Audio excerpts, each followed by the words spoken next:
The college basketball experience preview and picks episode for Tuesday, March 3rd. The Sports Gambling Podcast Network is brought to you by Kalshi. Yes, make real money predicting sports, people. Kalshi is available in all 50 states, and you get $20 free with the promo code SGPN. That's Kalshi, Kalshi, promo code SGPN. And remember, as always, folks, to let it ride. This is Dan Dickow, and you are listening to SGPN. Let it ride.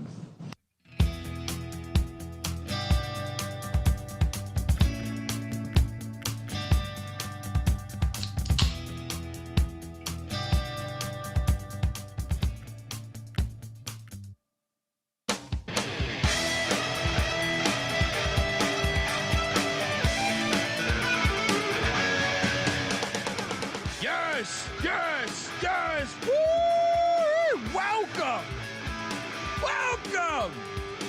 to the college basketball experience preview and picks episode for Tuesday, March 3rd. Hey, boy. We got conference tournaments that started today. We had blowouts in some big games that we lost, but we overall had a winning night. YouTube.com/the college experience. Hit that like and subscribe button, folks. And if you are wondering who the hell you're listening to, that's fair. My name is Colby Swinging Database Dan, aka Pick Don D. That's not a pick. This is a pick. He was raised in the land down under, where a man thinks on his feet, speaks with his fists, and lives by his wits. When Dundee happened, he was a superstar. He's the kind of guy that would drink a gallon of gasoline so he could piss in your campfire.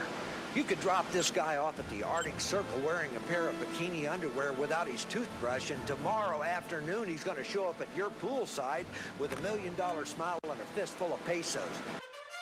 And a good day to you. Oh, upsets, blowouts, tournament game, not games, tournament game today. Tomorrow we got games. Conference championships, left and right. Regular season championships being handed out left and right. I am joined by my co-host, who is also the host of the College Football Experience. Check out us over there as well. Give it up for former staffer at Austin Peay with the Governors, South Carolina with the Gamecocks, and West Virginia with the Mountaineers, Ryan McIntyre, aka Money Line Mac. What's up, man? What's up, man? Yes. Good night on the mid-major slate. Bad night for the TMZ games for us. Cheers. Mac tonight! Come on, make it Mac tonight! Yes. And we will start off with the game balls, but and don't forget, we're also previewing the Sun Belt Conference tournament and the Patriot League and every other game that's happening tomorrow. We will cover. But before we do that, man, I want to shout out friend of the program, soon to be former Oregon State head coach Wayne Tinkle, who was on with John Canzano on his show. And I thought he said some profound things. He's kind of sounded off on the integrity, or on the integrity, his dismissal and the cost of business and everything. But I thought one of the more, if you listen to that interview, he's kind of talking about how many players that had left Oregon State. And, he did say, we had a couple brutal years right after the Elite Eight run. But I think the big thing he said, we finished in the top four. Basically said he did it with $2 million, while a lot of the other schools in that conference, including some he finished above, had a $3 to $4 million roster. So right from the start, what we were hitting on last night was he didn't have the resources. He says he wants to stay in coaching though, and he wants his son to be on part of his staff. So he says, I'm looking forward to coaching as long as I can until I can't.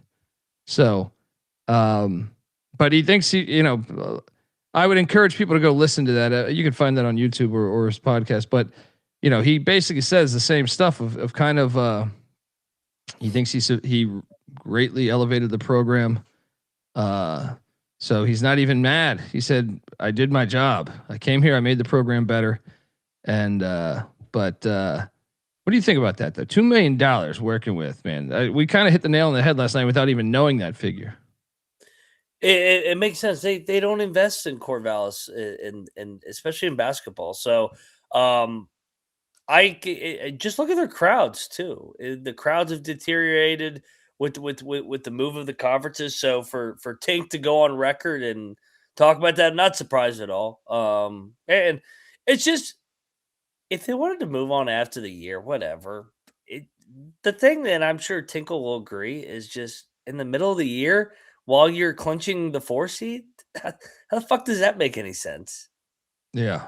So it is what it is. He'll get another gig. I'm looking forward to see where he. San Diego should make that call. I was even thinking Northern Arizona, San Diego. I mean, they should make that call. Go listen to that interview for 30 minutes. I think it's like a 30-minute interview, and I highly recommend listening to it.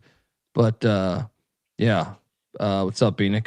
We were just talking. Tinkle was talking about how he only had a $2 million payroll and he finished in the top 4, which he thought was actually really good considering he thought other teams in the conference had a bigger payroll than him. I don't think it wasn't a great year. I mean, I think they finished above expectations, and I think you guys hit the nail on the head when. I don't know if he said it word for word, but he's leaving the program in a better place. And that's not something that we said yesterday. And it's something that is true. Yeah. And I hope he said he wants to keep coaching forever too. So until he can't. So folks, if you're listening to this, all right, somebody call up Tink. Good coach, man. All right. Game balls. Let's start things off because today was well, first I think, how about this? Southland Conference. Before we even get into the game balls, we knew Southeast Louisiana and Texas A&M Commerce were eliminated, right? Spoilers. Well, after tonight, the Lamar Cardinals got eliminated and Incarnate Word got eliminated. So shout out to Houston Christian and Northwestern State for finding a way to the tournament. Any thoughts on those and how disappointing is it, Mac, for what? I would say like Lamar the biggest and Incarnate Word were your 2 big dark horses in the preseason that we got for the league because of the returning production and the experience on those rosters.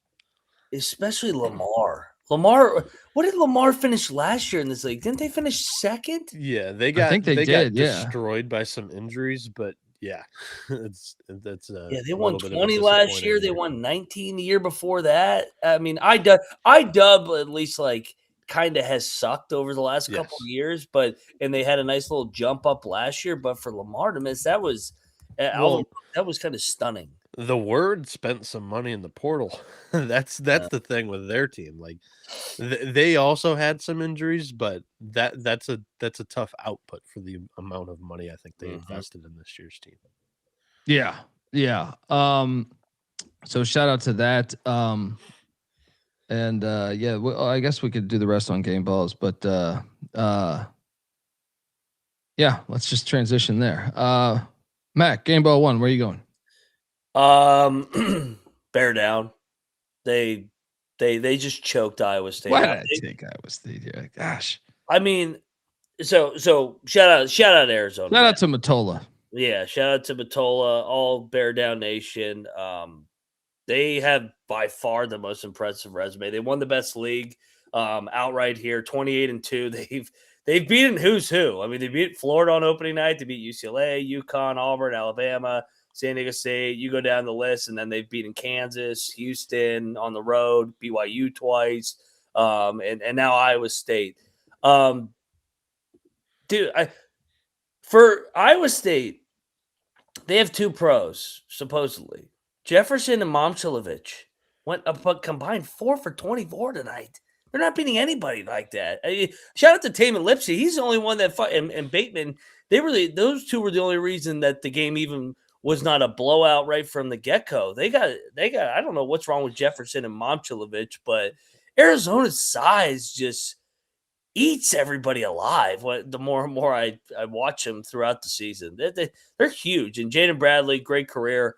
Yeah, I was all on the Wildcat train. And I have been, but I don't know why I went against him the last couple games. Yeah, this is the TMZ games. We got our ass whooped. I thought Iowa State could stay within the number. I didn't think the money line was going to hit, but I thought it was possible. But Arizona, man, McKale Center. Where's that rank as far as like best home court environments? That's got to be top 10, right? It's got to be top 10, right? Obviously, you got the Fog in Hilton, Cameron Indoor. Cameron. You got to go. You probably got to go Marriott Center with BYU. San Diego. I think McKale Center I'd put above BYU. I think. Yeah. San Diego State and Utah State. Yeah. Like all those Mountain West. Then you got the Big Tens with the jungle with Auburn. Mackey. Even though they're having their struggles. Yeah. Even though Purdue can't win a home game this year for whatever reason. Mackey, Assembly Hall, Breslin Center, and Carver Hawkeye. Fucking Nebraska now. Nebraska seems the link. Yeah. McHale's definitely top 10. Yeah, 100%. Great game ball. The under sailed in this game, by the way, too. Came in like 20 points under. Yeah. I mean, Iowa State shot 6% because they're two pros. Yeah. Went 4 for 24. I mean, there was two ways that game was going to go. Is Iowa State was going to drag it in the mud and it was going to be in the 60s in a low scoring battle, or Iowa State's offense was going to be as anemic as it was tonight. I mean, Iowa State, like the effort was not the issue. Like they rebounded the shit out of it. They got it into the mud. They just you have to make a jump shot at some point, especially your two superstars or your they shot like 30% from the all league guys. You can't fucking throw goose eggs out like that. Yeah. I'll give a game ball to.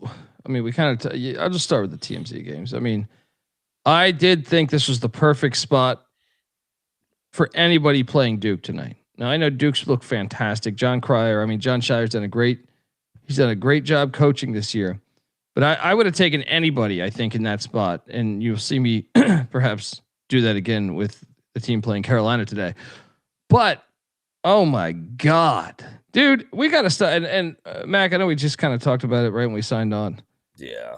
I think it's been an incredibly disappointing first season for Will Wade. Now, granted, they're still in right now, but I saw Lenardi. I don't know if you saw the same thing on ESPN saying they better not lose to Stanford, because if they lose to Stanford in the final game of the season, he thinks they're going to be on the way out.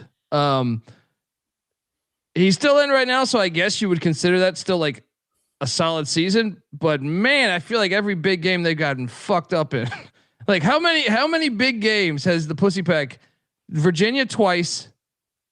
They did beat Carolina. But yeah, Louisville got them by like 100. They've gotten their ass kicked in a lot of the big games this year. Was it Texas? No, or Auburn. Auburn, I think, got them by double digits. Yeah, I mean, shout out to Duke. They look really good.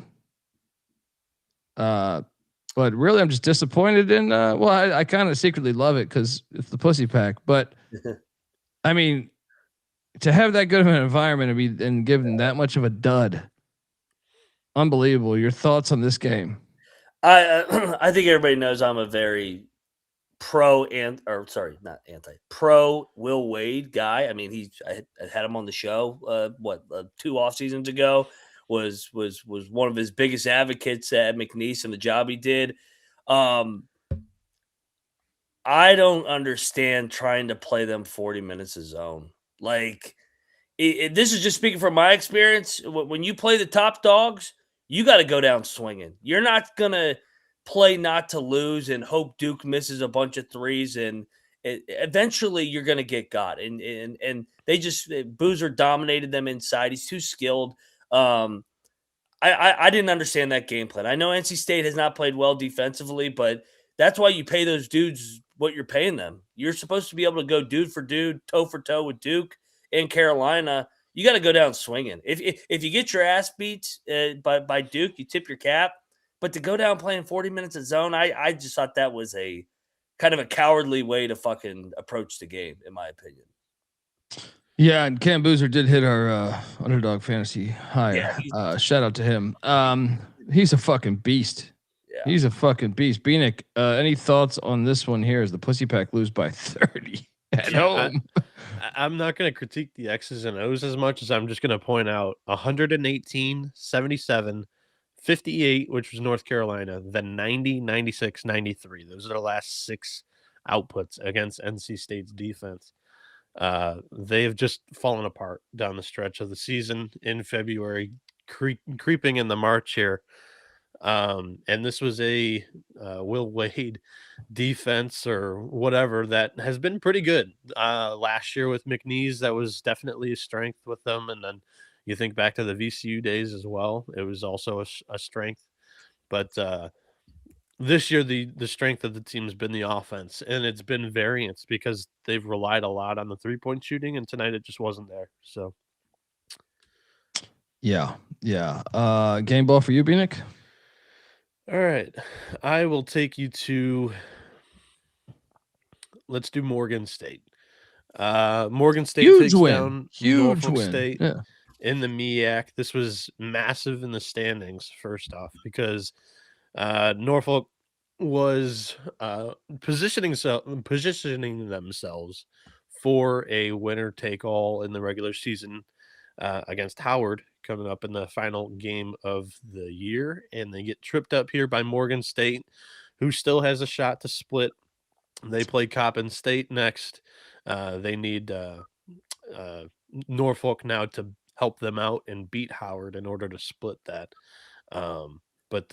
Yeah, Morgan State. Bears. Yeah, Anthony McComb goes for 23 and fouls out there, but still, or that was for Norfolk, and then Morgan State had everybody in double digits in the starting 5, so a fantastic output for the Bears. Yeah, I like this. We got all of our losses done from the start for the most part. The rest of the night was good. Yeah. Fucking Weaver. I got destroyed on all 3 of the ones we mentioned. I had New Orleans too. Yeah, so. I had New Orleans too, and that one, dude, they had the. I don't know. They truly are like, what the fuck is that team? I mean, I watched that game. I mean, I didn't have it on the audio, but I'm saying they had a lead a lot of the game, and then down the stretch, just lost it. Wow.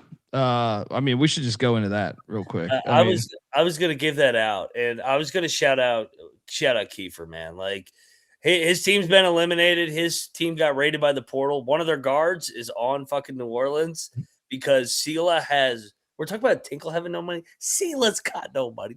They're rated NIL budget's like $20,000. Like I don't know how anybody's ever gonna win at this place. And we saw when it was even that he was able to keep it in the middle of the pack. Now that these teams are spending around him, Stephen F. McNeese, go down the list. That job is super hard, but rivalry game win though. You got Master P. You take my players. Hey, guess what? Yeah, and that win did have a little bit of an effect because New Orleans is now the 5 seed. Yep. So, little effect. It's a bad loss. Shout out to the Lions for not laying down. Yeah, 100%. Shout out to Southeast Louisiana. I'll take you to a game ball where it has been. They got to wrap up conference play, and I'm pretty sure all of us are going to fade them in the conference tournament. But it's been a little bit since these boys won the regular season. Give up a game ball to those Portland State Vikings as I win a lock battle against McIntyre.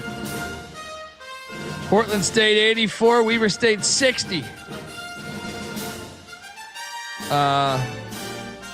They solidify the 1 seed. They get the regular season. And by the way, one of the things that did happen tonight, just talking big picture, big sky. We almost needed Northern Colorado to lose tonight, even though we bet and all cashed on it because they're in the 4 seed. So their odds are going to be pretty decent, I think, going into the big sky tournament here. Idaho might be the team we have to back with just crazy value as they finish as the 7 seed, despite beating EW tonight. But Portland State game ball. Mac, your thoughts on this one? Good for you, Portland State. You finally got it done. It's a good year, all things considered. I mean, you won the regular season. I know you stumbled and almost backdoored your way into it. Shout out to Coburn and company, 19 wins.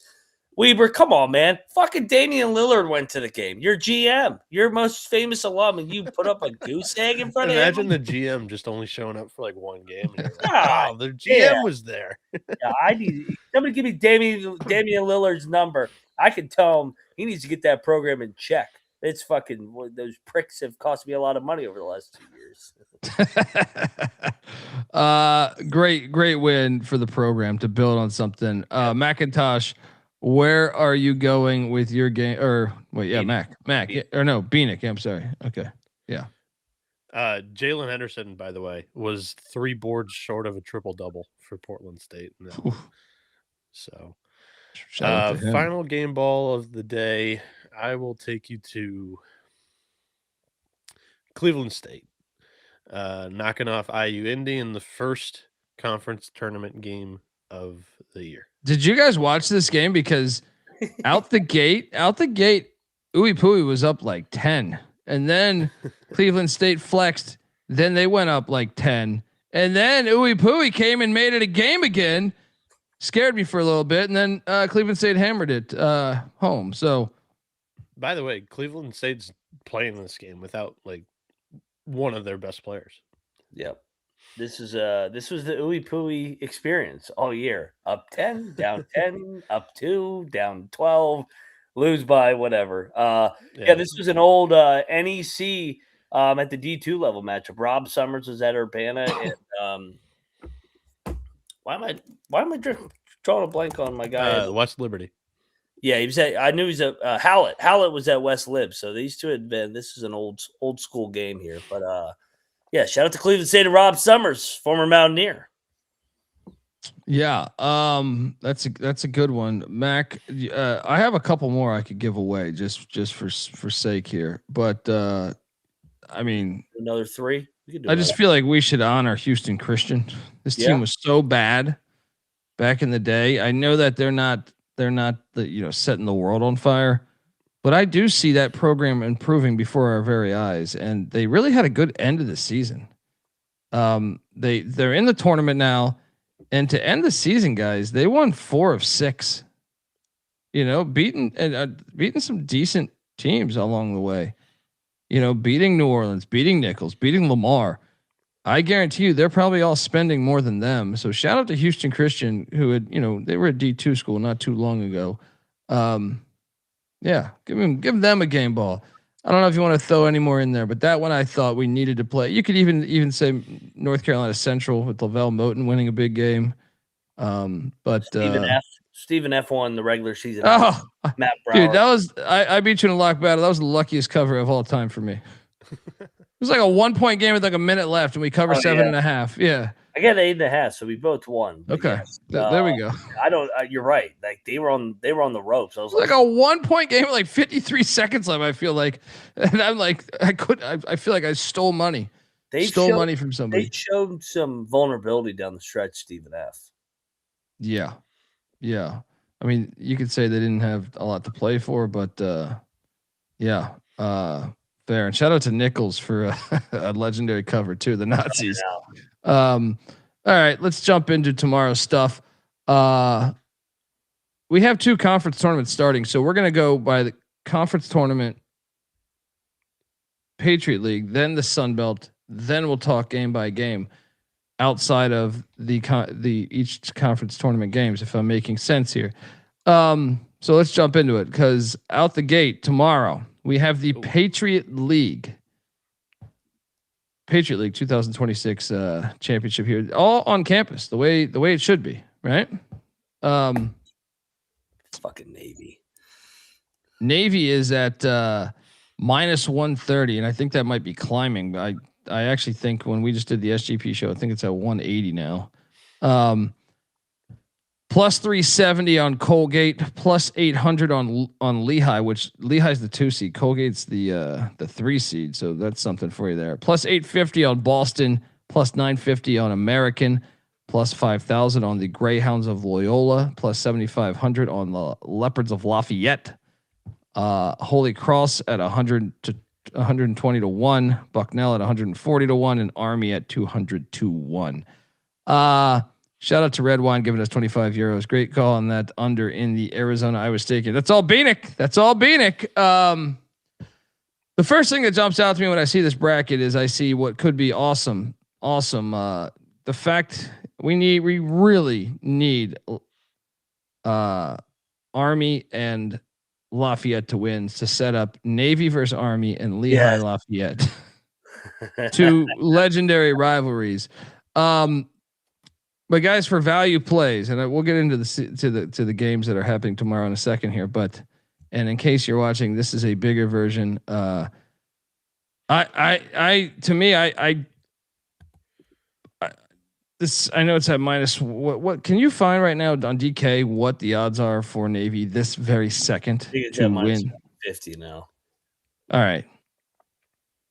They've been so dominant. I think if there's only one dog that I see that is worthy to me.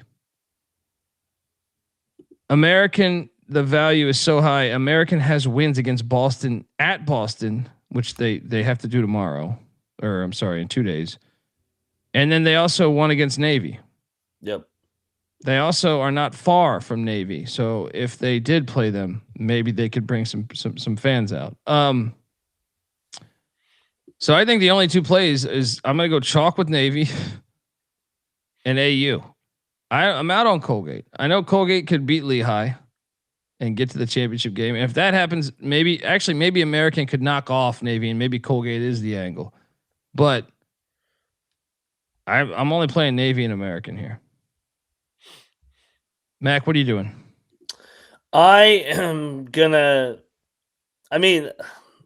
Do I think Navy will probably win? Yeah, but to have to win 3 more, I think that's harder than people realize. So I will take American. They just lost the final game of the regular season to Boston, so a rematch here. And they won at Boston the first matchup too. Yeah, and last night I took Detroit because they're one of the top defenses in the horizon, and Oakland's one of the top offenses. I like going kind of with one unit that can maybe dominate a tournament, whether you get hot from 3 or you just dominate games in the mud. American defensively is good. And Dwayne Simpkins, they won it last year. They got the experience. So I will take a stab. What was American? If we go back to the odds real quick, where we go? I got you. Hang on, just go back one. American's plus 950. Yeah, plus 950, and then they won it last year too. Yeah, and how can I not take a stab at Colgate still? Plus 370. It's still Langle and Company, the pedigree. The problem is the Greyhounds did fuck them up one game. Mm-hmm. Yeah, I mean it's but it's most likely they most likely will be in the championship game. So give me Colgate plus 370, and then my long shot will be plus 950. Army beats Navy to break this thing. Wait, your long shot is American at plus 950. Say Army? No. I said Army's going to beat Navy to break this bracket open. Oh, yeah. I mean, and then peter out to American, but they'll do their job. They'll beat Navy. I normally hate taking the chalk, but I've watched enough Colgates to know I don't feel very confident about them. I know Jerry Davis just give me. I still think American is the most athletic team in this conference. I've kind of said that all year. I believe that, but they still have played like shit down the stretch. Bieniek, what are you doing here? Yeah, I will. I'll take you guys to Navy first off at the minus 150 price. The cocktail napkin has them at a 70% chance of winning. So that, off the top of my head, I believe that's like around minus 275. So I'll sprinkle a little bit on Navy. I think that's a better price than taking their money line in all 3 games and kind of rolling it over. And then for me, I'm gonna point you guys to Boston. So I think the quality of this league outside of Navy is kind of a wash, and it really just goes to whose offense is kind of rolling and playing the best at that moment. Mm-hmm. And right now, I'm going to point you to BU. So BU is 7-1 in their last 8 games. They've got the number 1 offense in the league. They have split against American so far, so that's why I think you're seeing this price at $850. And it should be a pretty coin flippy toss-up game. And if BU wins that, then I've got BU Navy in the semifinals. I play the conference tournaments kind of in order to get one team into the championship. So I like playing one side of the bracket and then having a 50-50 shot in the championship game. So give me a shot at Navy and BU on the one side to get to the championship there. And I'm happy with either one. I mean, you're looking at BU, number 1 offense in the league, number 1 3-point shooting team, number 1 2-point shooting team. I'll take the shot making from the Terriers in the conference tournament with the experience that they've got. That Boston American game is fascinating because they split and it's offense versus defense. And they just played. Yeah. Like that's the reason why they just played like 3 days ago, right? Yeah. I watched it. Yeah. BU won by 3 at American, but they lost the first one at home against American. So that's why I think both teams are still going to come in pretty motivated there as BU lost the home game to this team. Yeah. He's going to shit on the cocktail napkin when they beat Navy.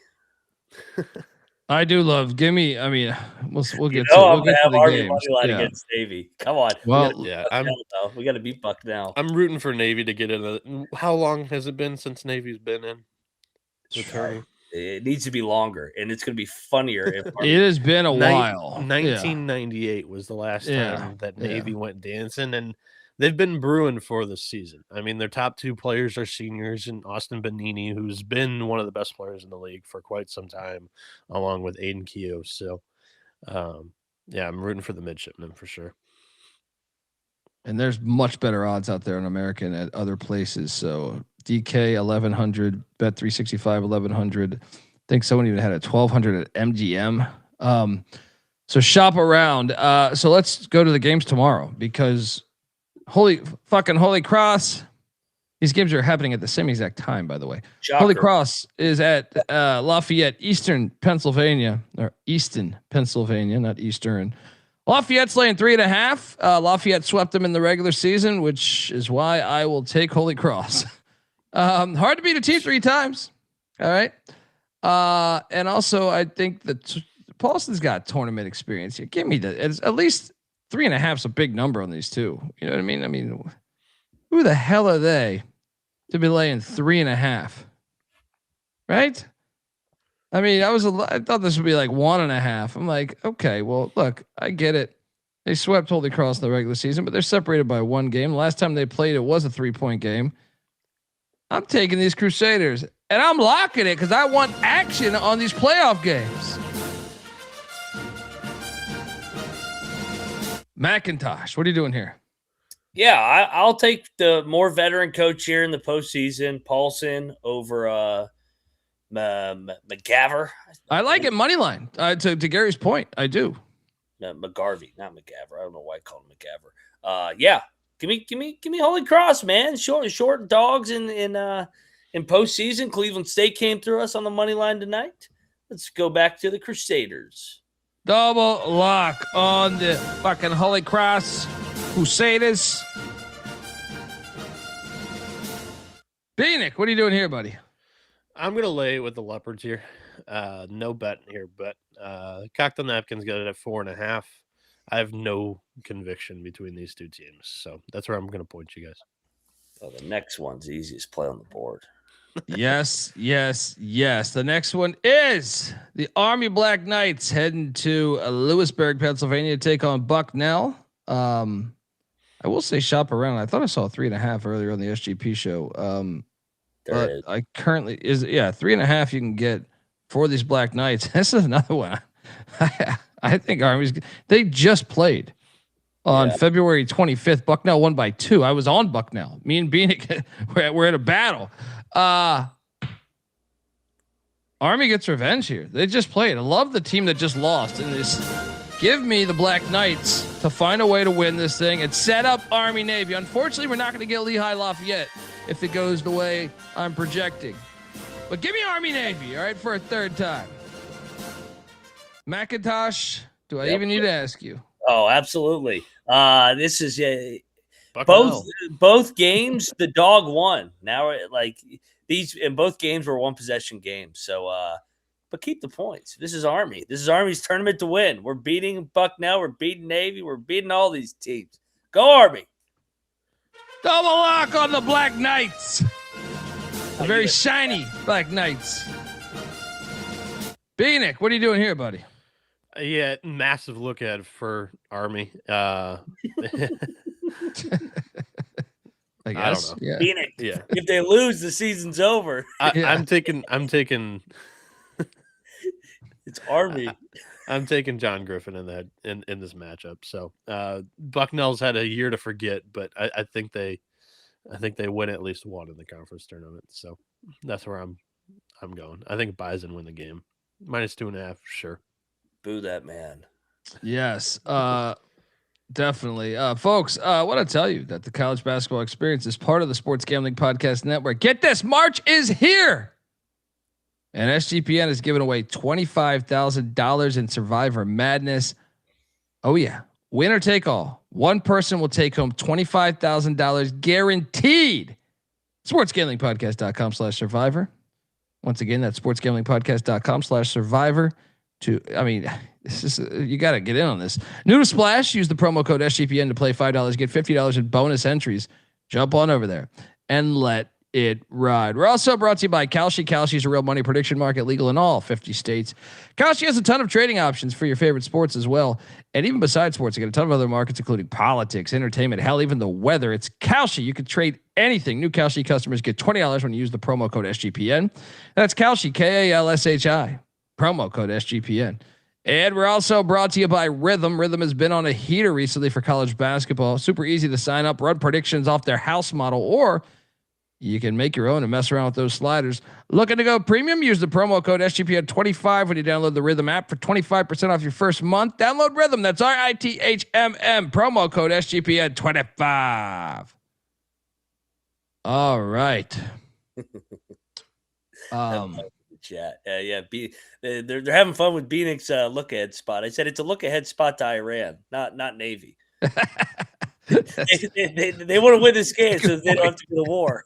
They're like, we got to keep playing. Yeah, that's true. That shit. If anything, that makes it. I think I'm on board. We should double hammer that thing. All right. Well, next up is a bracket that, it's best explained when they introduced it. My reaction was something like this. What you just said is one of the most insanely idiotic things I have ever heard. At no point in your rambling, incoherent response were you even close to anything that could be considered a rational thought. Everyone in this room is now dumber for having listened to it. I award you no points, and may God have mercy on your soul. The Sun Belt is with the dumbest tournament in the history of college. I made this case on the SGP show. I believe this to be worse than UCLA and Rutgers in the Big Ten. I believe this to be worse than Cal and Stanford in the ACC. We can zoom into this for a second here. If you've never seen this bracket. So wait, you zoomed in? Yeah, something like that. Yeah. What idiotic league is. God. So to give you an idea of the odds right now, Troy, the 1 seed is -170. Marshall, the 2 seed, is +275. App State, the 4 seed, is +550. Arkansas State, who is the 7 seed, is +850. South Alabama, which is what is that, the 5, is +1100. Coastal, who's the 4 or the 3, is +1400.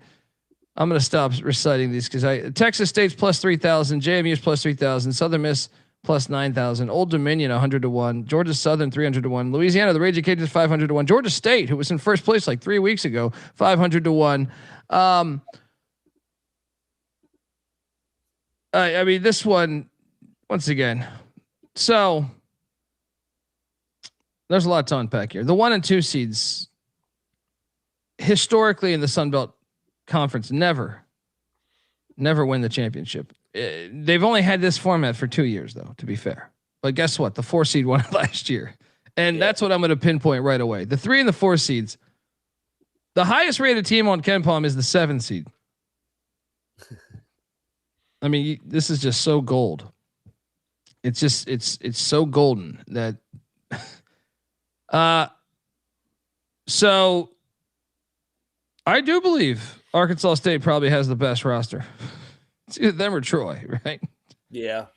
But I also do believe that they have a hard fucking path, especially considering I do believe South Alabama is the closest to this fucking stadium. So I think they might actually have some fans there. And Troy's not that. So there's a chance they would have to play both. I just think you can't take one or two. There's terrible value on one. And two, I just don't think they're that good. They just lost to Coastal. So if Coastal plays them, I mean, I guess you'd kind of like their revenge, but. Can I point out too, Colby? Strength of schedule. Your number 1 seed, Troy, 13th out of 14.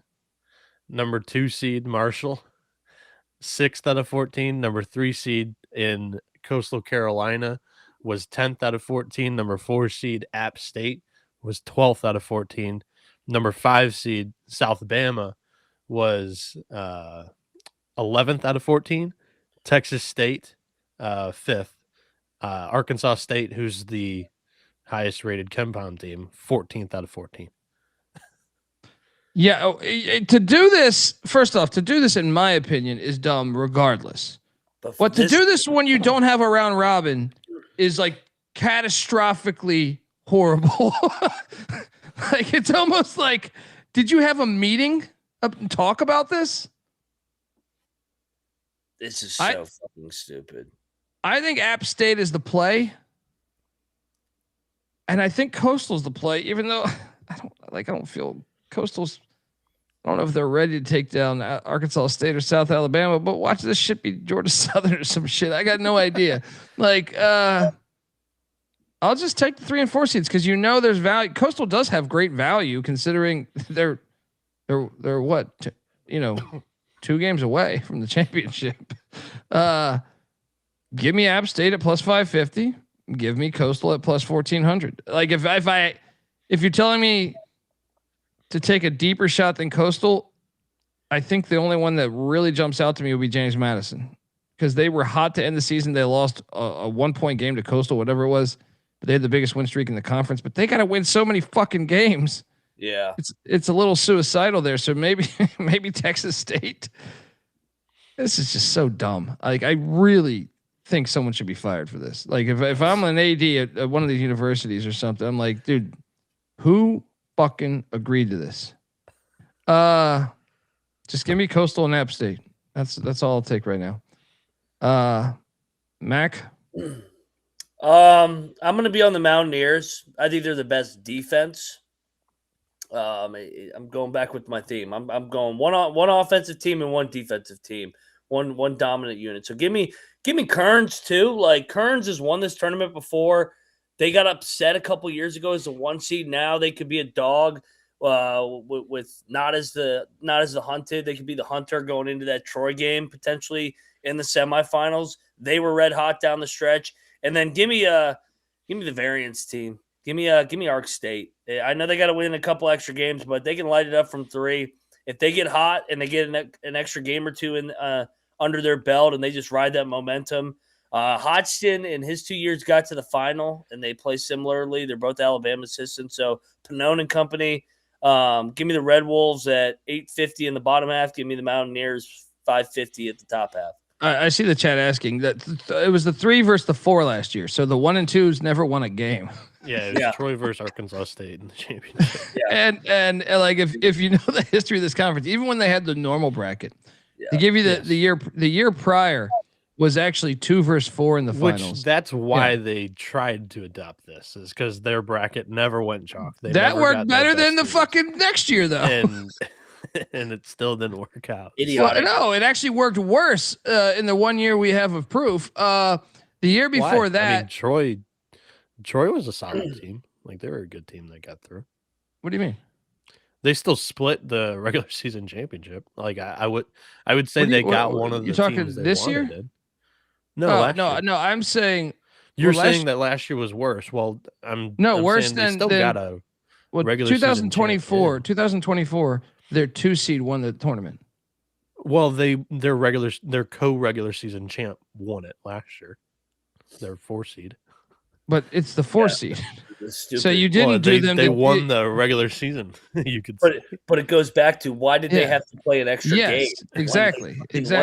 So anybody that wins, it goes back to maybe it helped them. Well, if you win the regular season title, to share it, win it outright, you should not have to play an extra game over anybody.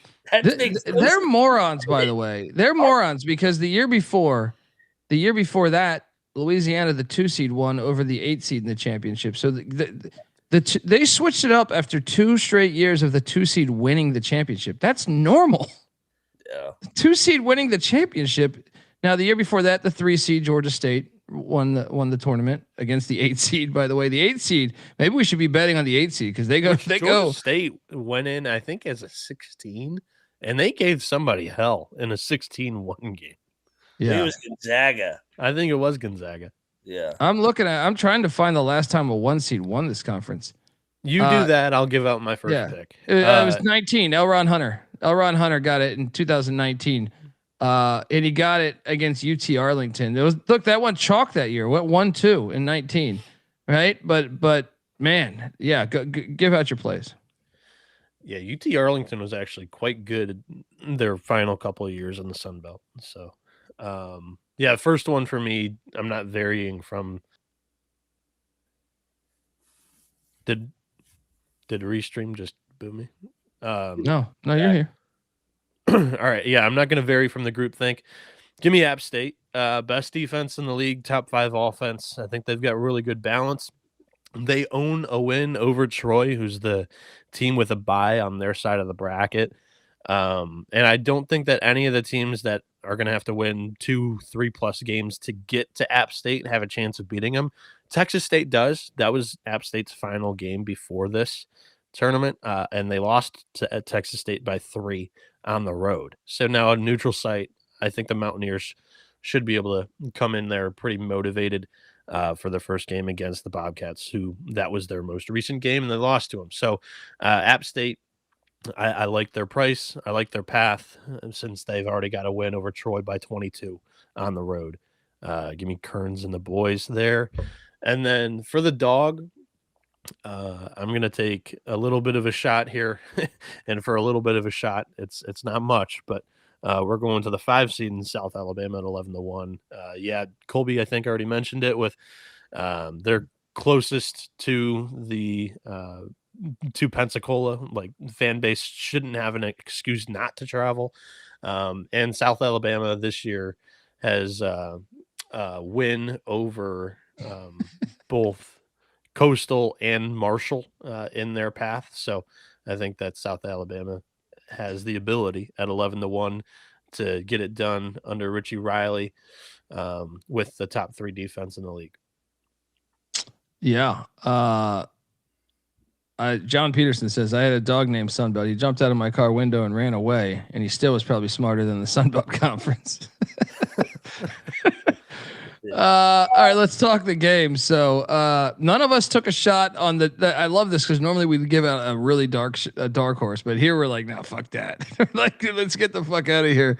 Maybe Georgia Southern because they were good in the non-con, and maybe they did just beat Marshall at Marshall by 20. Like, early in the year, I was impressed by them, but also like ODU came in with a lot of hype. Is it a new season for them? Yeah. JMU to me is the one that has. I know that's not crazy. I mean, it's still plus 3,000. So, but they were hot. They've won like, I think 7 of 8 to end the season. Yeah. All right, let's get to the games because tomorrow Georgia State is taking on Louisiana. The Raging Cajuns are laying 1.5 in Pensacola, Florida. If you didn't realize that, the Sun Belt tournament is all in Pensacola, Florida. It is not on campus. I'm gonna continue to go down with Louisiana here. Like, for whatever reason, Arkansas State just fucks with them and blows them out.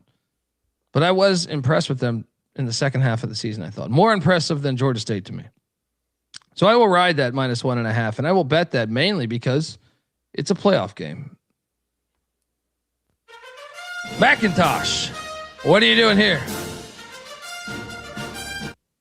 I'll battle you. Give me Georgia State. Don't have a lot of conviction on this one. I'm not gonna lie. Yeah, me too. I'm just betting this because it's a fucking playoff game. Louisiana won the only meeting. I don't know. Georgia State.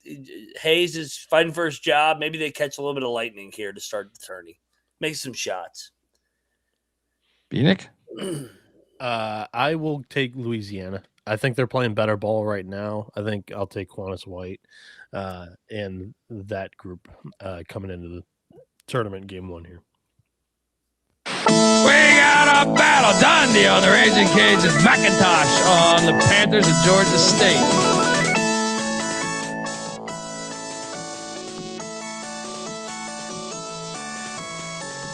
All right, let me just say I feel much better about this game than the first one. Old Dominion's laying 10.5 against ULM. ULM's one Sunbelt win was against Old Dominion. I know. This one I feel very good about. I will lock up Old Dominion minus 10.5. No way. No way. No way this happens again. They caught up sleeping. I mean, this shows how ridiculous this bracket is, by the way. If you have an unbalanced schedule and one team in the play-in game is a double-digit dog, I think you might have a problem with your format. All right. So go full round robin so everyone gets the benefit of the true pile of shit in your conference. Full round robin's tough with 14 teams. Well, then 28 or 26. Well, then don't use the bracket. Games. It's that simple. If you're going to use the bracket, you got to have a round robin. You got to have I don't even think you should. Even with the round robin, you shouldn't use that bracket. But I'm just saying, if you're going to, like, you would still be throwing a fit if there was a round robin in there. Yeah, it's just dumb. It's just dumb. But Mac, what are you doing here in Pensacola with the Monarchs taking on the Indians? I know I won't be laying double digits with ODU on a neutral site. Oh, I'll battle you all day here, buddy. Maybe Monroe. They can only beat ODU. Oh, money line. This could be my dog. You're gonna eat a pile of shit on this, Colby. I mean, I'm with you on this side of the lock battle. I'm locking it too. It's a clear coaching edge for me and Mike Jones. So, Old Dominion cocktail napkins got a minus 12.5. This is the one conference tournament game of the day that I feel great about. Give me these Monarchs. Let's go. What is best in life? To crush your enemies. See them driven before you. We got a battle. Dundee and Bieniek on the Monarchs. King me. McIntyre on the Indians of ULM.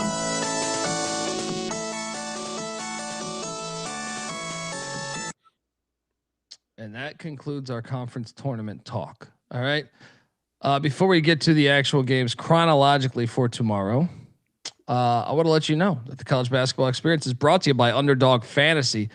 We hit on Underdog Fantasy. The second leg on that is tomorrow, so we won't know until if we hit the whole thing. But that's the type of shit Underdog Fantasy has to offer you every single night. They're killing it here. Underdog's got you covered for pick 'em for every single sport. And Underdog has just increased their payouts, to 2 pick entries now at 3.5 times, 3 pick entries now at 6.5 times. Jump on over there. Underdog's also got a brand new offer for new customers. Play $5, get $75 in bonus funds when you sign up with our promo code. That is TCESGPN. And we're also brought to you by Novig. Novig is America's #1 sports prediction market. With Novig, you are getting the best prices. So download the Novig app. Get $50 when you spend $5 if you use our promo code SGPN.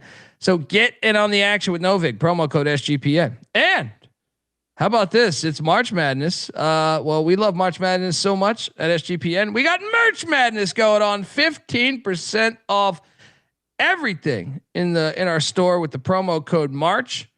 How about this? You see this here? Can you zoom out for a second, Bieniek, and then jump right back into that? Got to bet that. Look, bottom line bomb. CJ Sullivan. This is a coffee cup right here. Deliver right there. We got the college experience coffee cups. We got everything over there. We got T-shirts. George Mason, start your football program. Hello, that one. We actually have a bet, by the way, going on right now. We have a George Mason, start your football program T-shirt that we need one of these loyal listeners to jump on over there. Use that promo code March and buy that thing, because We have an over/under at selling 1.5 of those. And there's a wager. Sean's on the under. Kramer's on the over. We need to achieve this by the end of March. All right. And it can't unfortunately I can't buy it because they're saying I'm cooking the books. So it has to be, what's that? Rig the election. Yeah. I can't rig it unless, but I can rig it by verbally telling someone, come on, this thing's like what, $15? George Mason, start your football program t-shirts. All right. Someone order one or two of, actually 2 of these. We're going to need 2 by the end of March, but someone order 1 right now.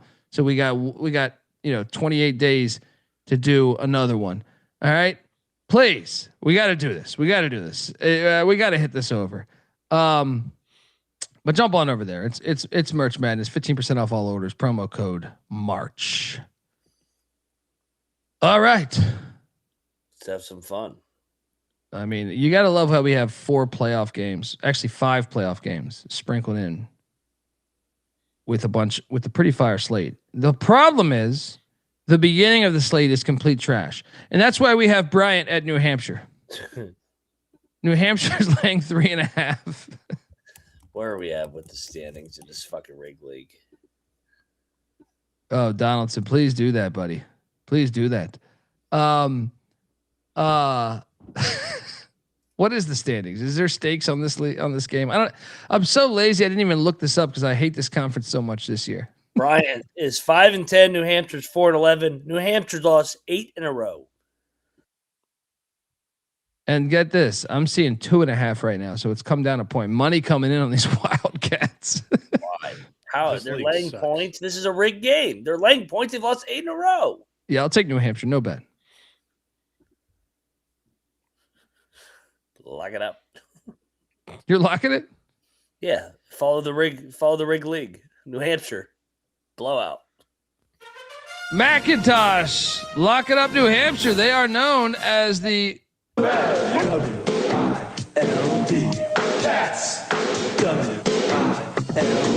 Wildcats. Don't fight it. Don't fight it. No, I think I'm picking your side. I'm just not betting this bullshit. I don't want to put this on the TV. Disrespectful to my television. Bieniek, what are you doing here? I don't give one rat's ass about this league, to pull a Mick Cronin. But Cocktail Napkin only has New Hampshire -1.5. I don't know why we're seeing the market love this game as much as it is. For those that are tuning in just for the month of March, first off, welcome. Secondly, this league sucks because the market fluctuates on this thing so much on teams that are so dog shit. And the variance is all over the place with quite a few of these teams, all up and down the board. We believe they will be on the gambling probe next year. Yeah. And we're talking about the 2 worst teams in this league right now. So, typical Northeast fucking corruption up there. Brian, pass. Well, this past year, the corruption was, from dating back to last season, it was in Ypsilanti, Philadelphia, Itabena, Mississippi. What am I forgetting? There's a bunch that I'm forgetting. What am I forgetting right now? There's like 5 other schools. Fresno, California. Valley. Which valley? No, that's the one in Mississippi I said, but there's more. New Orleans, right? No. Wasn't New Orleans or Southern Miss? Southern Miss, Hattiesburg, Mississippi. Fullerton.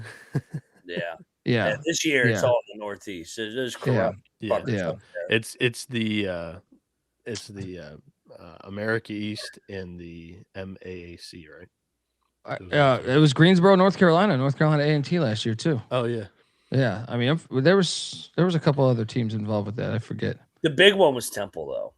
Temple, like Fresno State was pretty fucking big, dude. Yeah, Fresno State was pretty big. Yeah, Fresno was. Yeah. Temple was the national TV game where the line moved like 7 points before. That was 2 years ago, but yeah. Yeah, that was fucking nuts. It was like, all right, this team is rigged. Yeah, New Orleans last year was.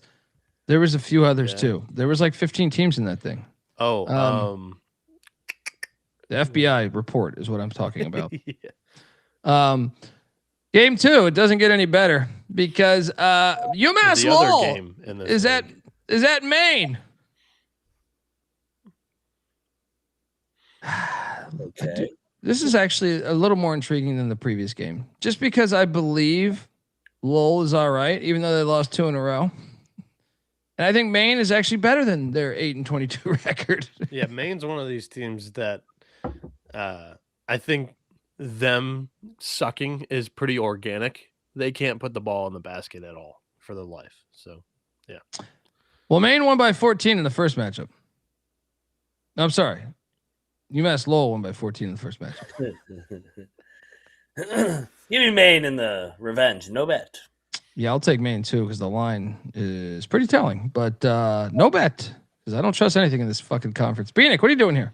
Yeah, I don't think I've bet anything in the America East for a month, and I'll take the Riverhawks. All right. It continues to be shitty. UMBC is laying America 4.5 against the Highlanders of NJIT. UMBC clinched last game. Yeah, I would say that means we should load up on NJIT, but they've been rigging games for the past 3 games. They were 10-2, now they're 10-5. Yeah, they were the favorite to win the league 3 weeks ago, and they've just totally shit down their leg. In fact, I believe they will be on the list next year too. I will take NJIT, but no bet. McIntyre, what are you doing here? Give me NJIT. Nah, I'm good. This one's not as telling. I like my New Hampshire one as my solo bet. Bieniek, what are you doing here? I'm on the Highlanders here. I think they have a shot to win the game, just because they're. I think you're probably looking to right the negative momentum here and enter the tournament with a little bit of positive. And like you said, UMBC's already clinched this thing now, so I'll take the Highlanders. Yeah. Well, I wish I could say things were getting better, but I know this game won't be rigged. Tennessee is in the cockpit taking on South Carolina. Only laying 8.5. Can I read you guys a tweet that I came across today? Continue talking while I pull it up, but this is golden. I need to bring it up. Sure. Bring it up.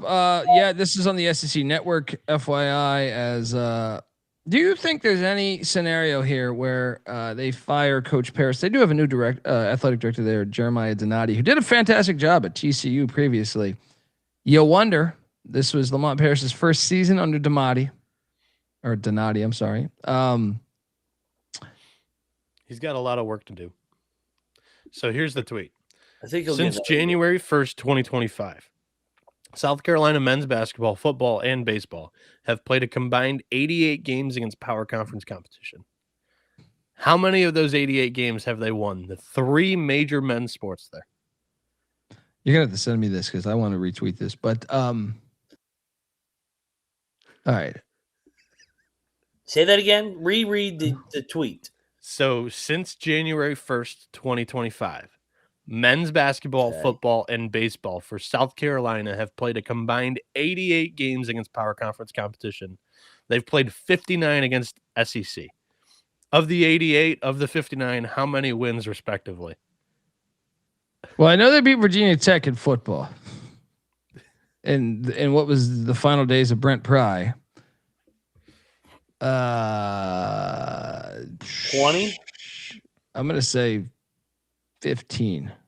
They have won 15 out of 88. Colby drilled it. 17% winning percentage against power conference competition since January 1st, 2025. The SEC record since the turn of the calendar last year is 9-50.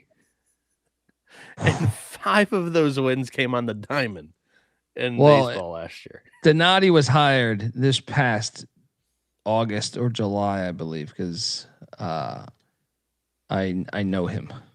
Needs a lot of I would say refixing up. I think Lamont should get another year. And you know I'm anti-South Carolina. You fired the fucking guy that got you to a Final Four. I think he's a good basketball coach too, but it's a hard job, man. They had not won an NCAA tournament game since 1973. Fucking Alex English. Yeah, before Frank got there and took it to a Final Four. They haven't won since. All right, I'll lock up South Carolina. It sounds like they're due. I'll take the 8.5. I'll take the 8.5 too.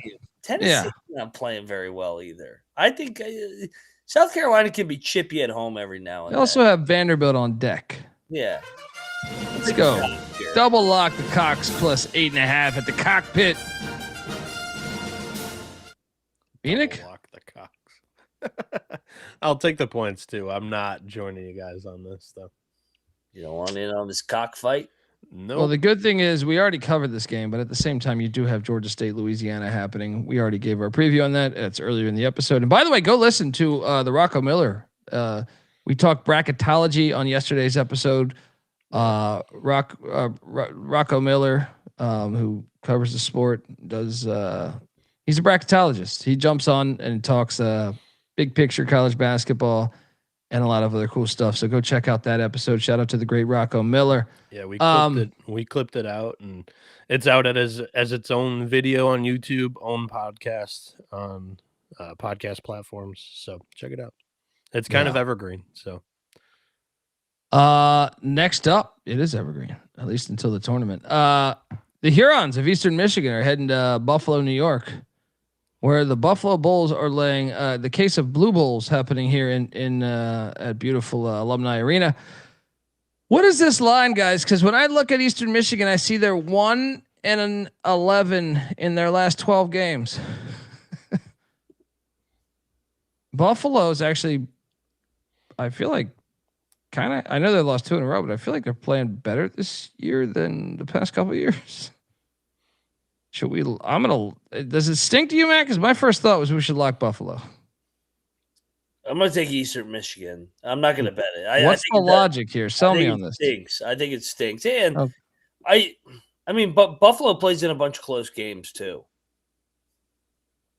How many teams make the MAC? How many teams make the MAC tournament? I think everybody does, but I could be wrong. No. I don't think so because I saw Bowling Green tweet out when they beat UMass that they've clinched the MAC tournament. Oh, I'm lock battling this anyway. I think that watching Eastern Michigan, we have to lock this. Is my point because Buffalo is the 8th seed. Watching Eastern Michigan the last month, I think they've quit. I think the season's done. They've gotten up for big games, and I'm talking big games as in rivalry games. Western Michigan, Central Michigan, and then they just recently played Miami, Ohio. I think every other game outside of it. 19-point loss to Toledo, Kent State big game, and then maybe the result. Why do they have 10 days off coming into this game? We have to lock Buffalo, guys. It's not Buffalo, 10 days off. If Buffalo loses this like game, a week. No, they play. Oh yeah. If Buffalo loses this game and UMass wins, UMass is in. Eastern Michigan. I'm locking Buffalo. I'm locking Buffalo too. I'm not locking this, but this line fucking reeks. The cocktail napkins got it at 5.5, so I'm in the Bulls. I'm with you, Bieniek. Give us a case of Blue Bulls here. Double lock on the Blue Bulls of Buffalo.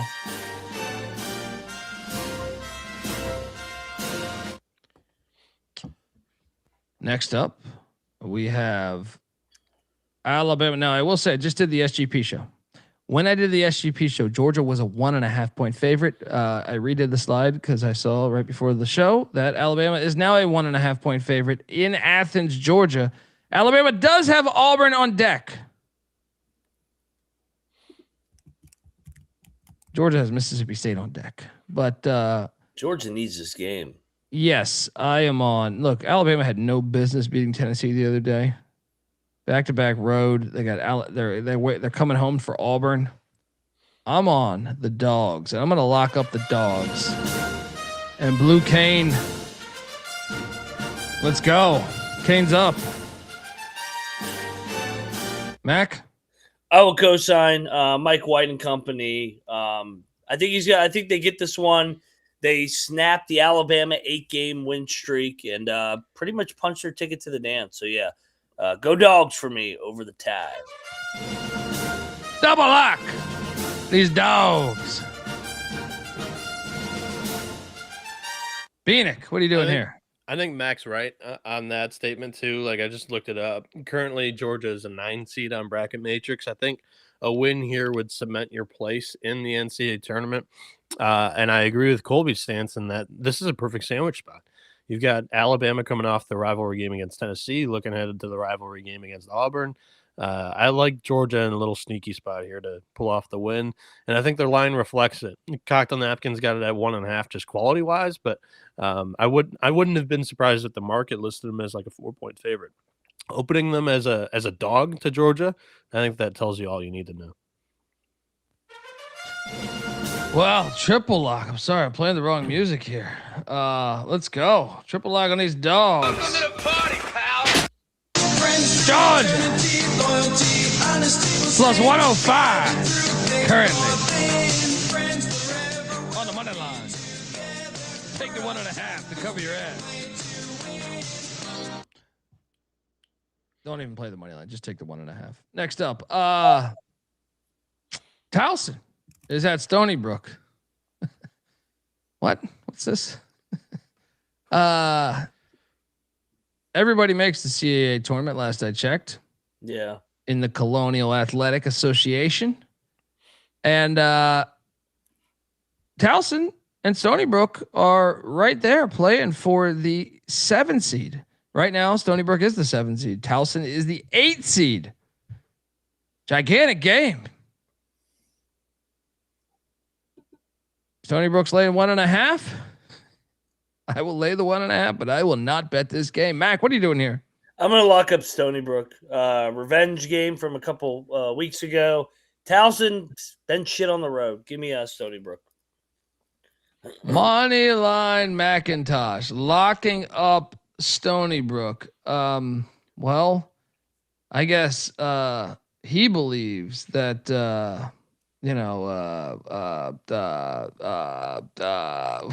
I can't find it. I know the human being and fish can coexist peacefully.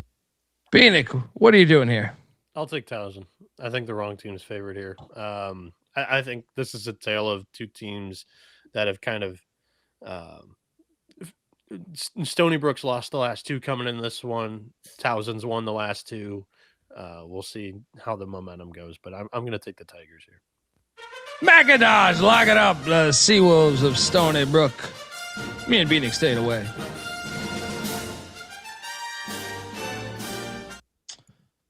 All right, next up, we should talk about this, gentlemen, because Akron is at Central Michigan, and if you are a fan of, say, Frank Martin, Central Michigan is currently tied with Buffalo. They have the tiebreaker on Buffalo, so Central Michigan is currently the 7 seed. Buffalo the 8. But if Central were to lose this game and say UMass win, UMass would be back in the field. Go Central then. I'm tired of watching UMass. The only issue is that for those Frank Martin fans that are hoping the season continues, Central Michigan's winning this game. They're not winning this game. Explain why. Oh, they've Akron's clinched? Yeah. Yeah, they've just played significantly better at home.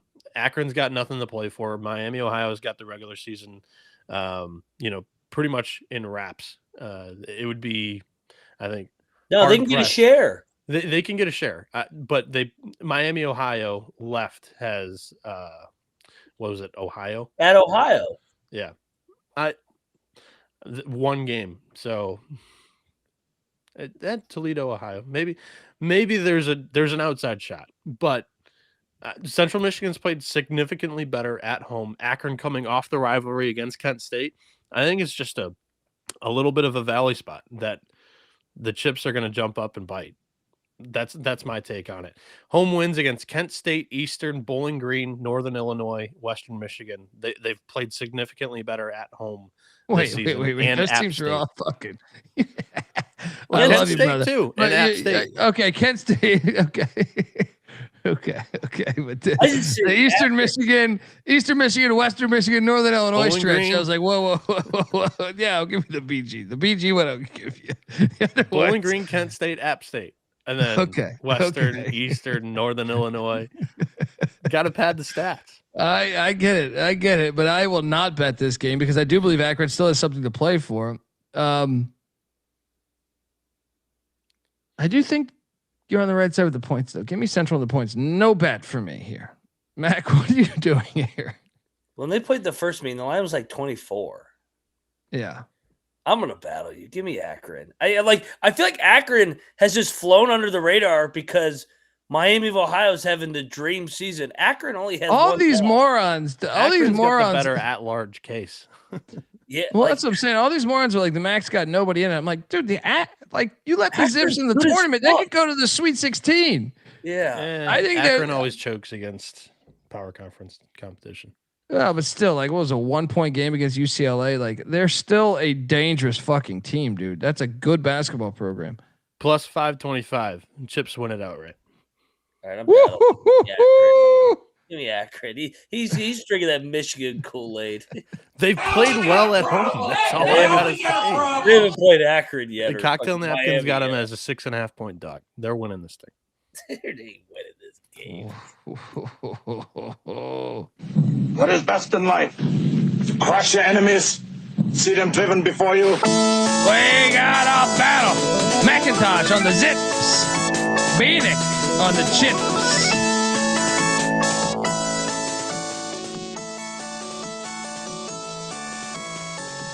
Senior football says fade Noah, Central points and love on. I'm on Central. Yeah, I'm staying away from this shit. Central, I think, is the play because that number don't make sense to me, but I don't. Akron's so good they could win by 40. Next up, I do have a play in this one though. Wake Forest is getting 14.5 at Virginia, and I will lock up Wake Forest plus 14.5 because I don't believe Virginia is that good, and also I believe we're in a sympathy play. We got Virginia Tech on deck for the Wahoos, who they lost to in the first matchup. Also, you might know Ryan Odom. His dad is a legendary coach at Wake Forest. I do think if he's up a lot, he will call off the Dogs, but I don't think he'll be up a lot. I think Steve Forbes, I think the Wahoos win by like 7. McIntyre, what are you doing here? Remember when Wake took fucking Michigan to overtime? Like the line was similar to this. Yeah, I will double lock this. I think Virginia's getting way too much love here. Double lock these deeks.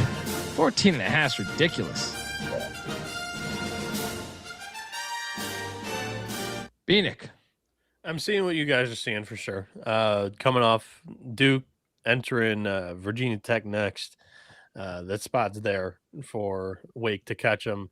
But UVA with the with how bad they looked in that last game, I think they bounce back and you win this game comfortably. I will. I'll take the Who's to dress it up. All righty. Next up, we have Hampton going to William and Mary here in the Colonial Athletic Association. Regionality. Yes, it happens still in college sports. Hampton is currently. Here's what's interesting, man. Is so William and Mary can actually get the 4 seed here with the win, and because I believe Drexel and Hofstra play.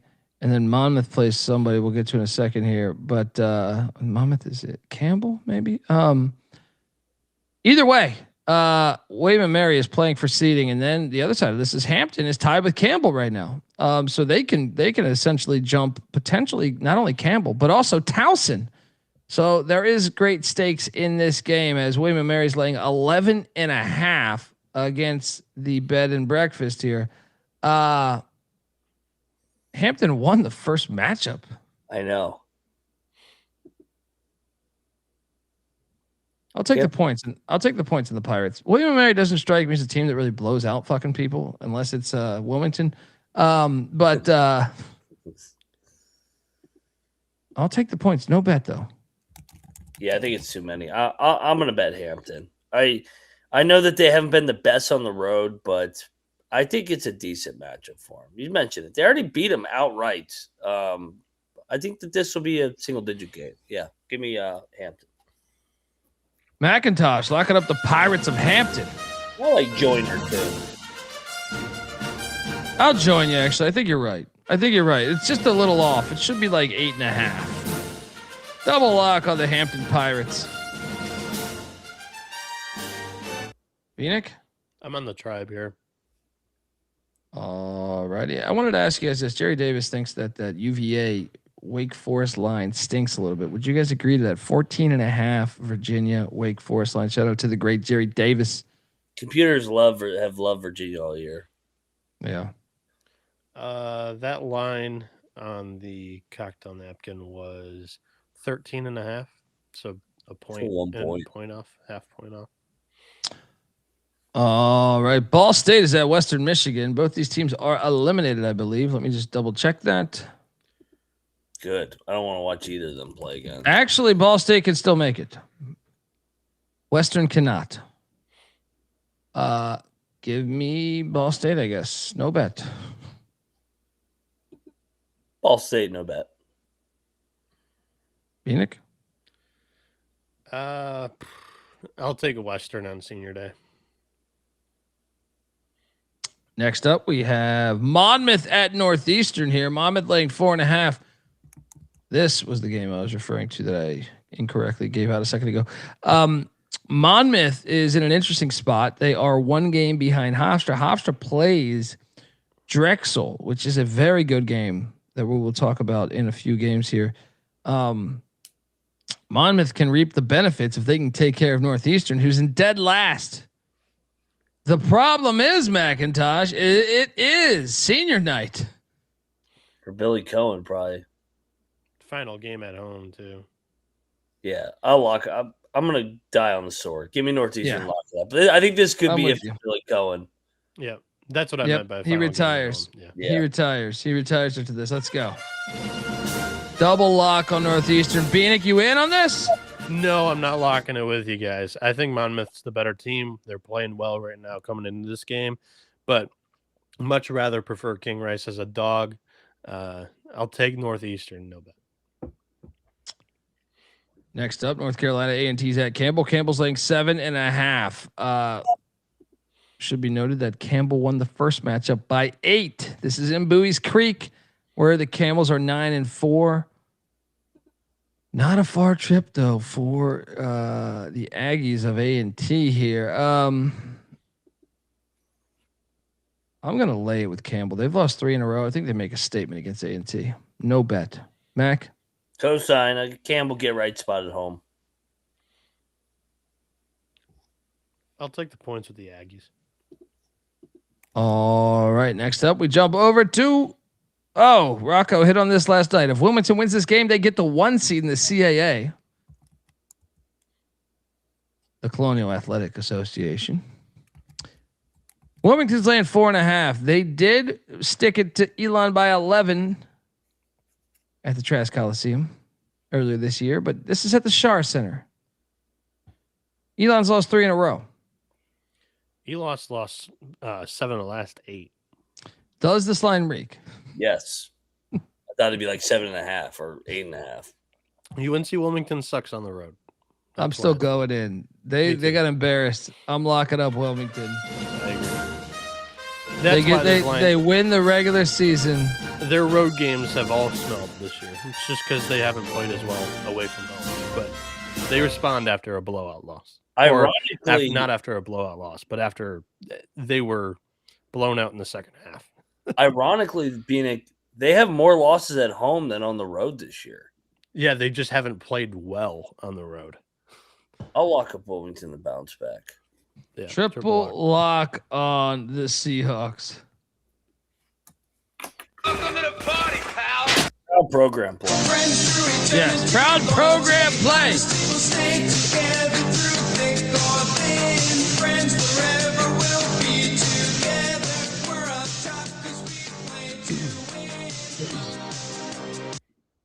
As the away team, UNC Wilmington against the spread this year is 6-5-1.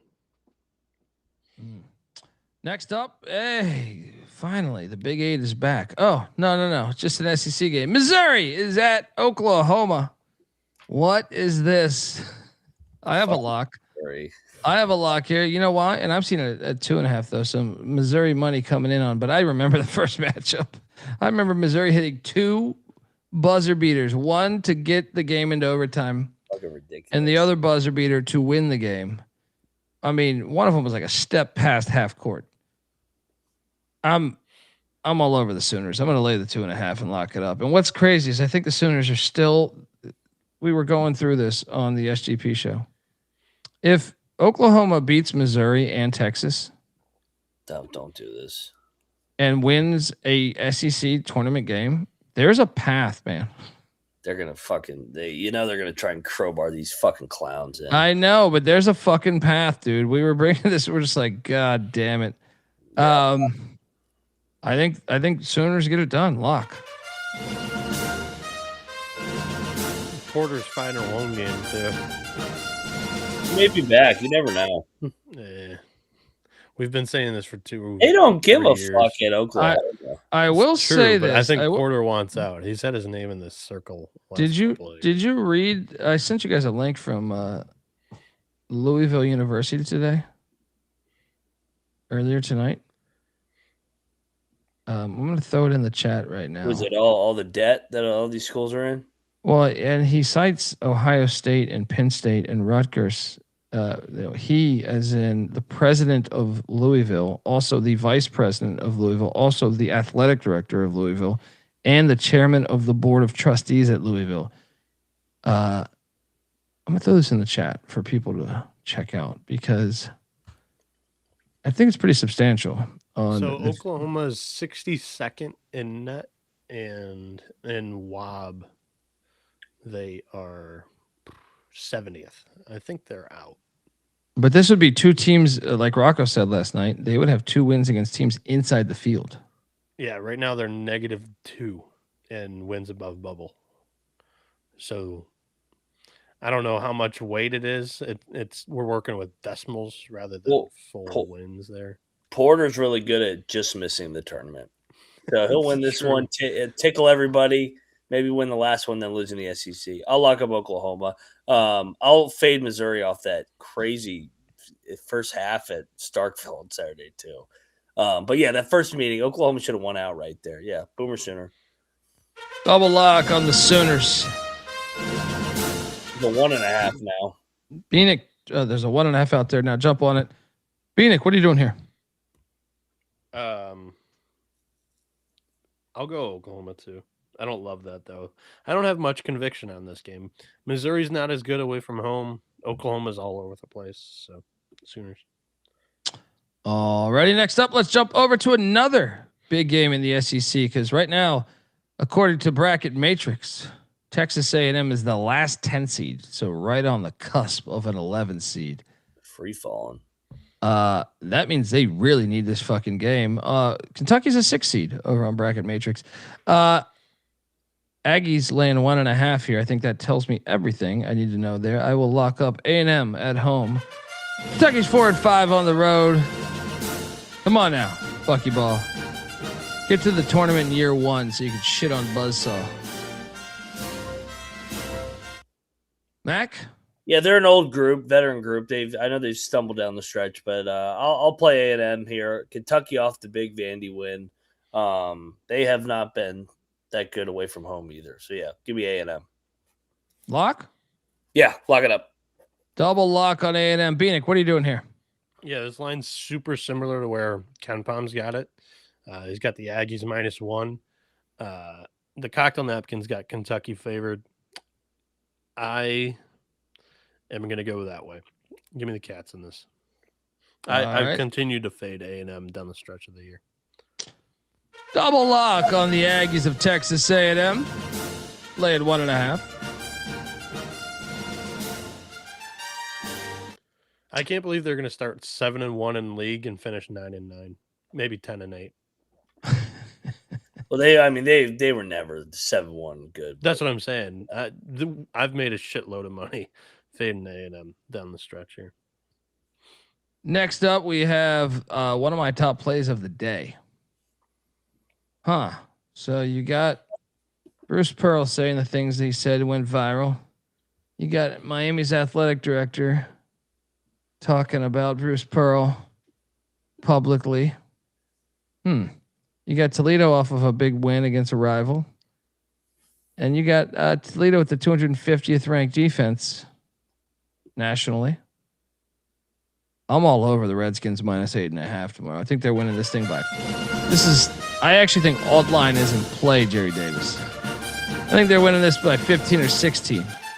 It's the final game of the season that I worry about for these Redskins. Final game in this building too, right?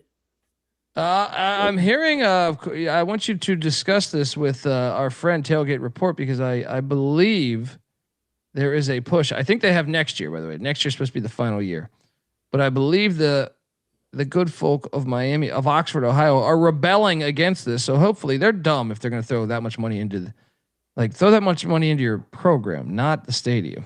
Yeah. Stadium's fine. It's legendary, actually. Mac, what are you doing here? I'll join you. They played about as bad as they could have played the other night. The player of the year fouled out on, I thought they got cheated by the refs and they still overcame it. I'm a little worried that they're banged up in the backcourt, but I just think Toledo on the road's a fade too. Red Hawks, Redskins, lock, lay it, boom.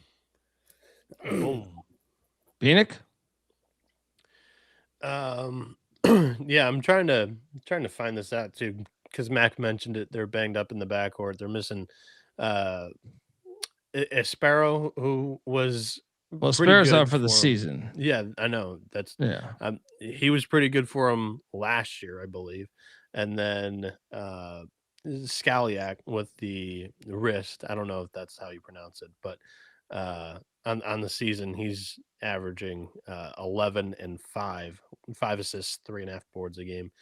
But Travis Steele came out and said that the reports about his wrist injury weren't as severe as it seemed. So I don't know if that means he's playing this game or if he's just going to be playing in the MAC tournament. But either way, I kind of like Colby's angle. I was attempting to come in this as a little bit of a pessimist. Like, I think Miami, Ohio's been dodging close bullets. And I think it's more distractions than anything, what's been going on with the AD and the media. I will take Toledo, but I don't think they have a shot to win it. Give me the points, though. Well, and you didn't bet this, right? No, I'm not on Toledo. This goes back to the whole point that we've been discussing, that all these fucking idiot that anybody shitting on Miami of Ohio, the human element, having the target on your back. I've never seen Western Michigan lit. Maybe for the rivalry game, that place was on fire. Eastern Michigan was on fire. UMass was on fire. They played in a lit environment every single game, and they win every challenge. That's where all these idiots that want to discredit this 29-0 run. They've never played the game, coached the game, or anything. They're just slapdicks. Yeah. Well, Bruce Pearl's coached and whatever.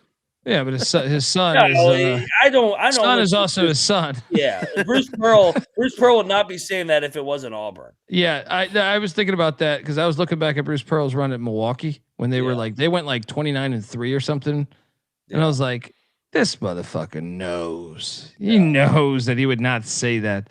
I'm talking about the journalists that are fucking tweeting that shit. Yeah. Obviously, Bruce Pearl can fucking coach, but we all know his motivation and his agenda here. Well, I think he's actually don't blame him. It's his son.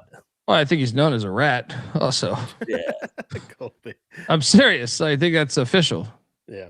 But as long as they have Peter Suter, Suter's been the leader and the offensive motor for this team all year.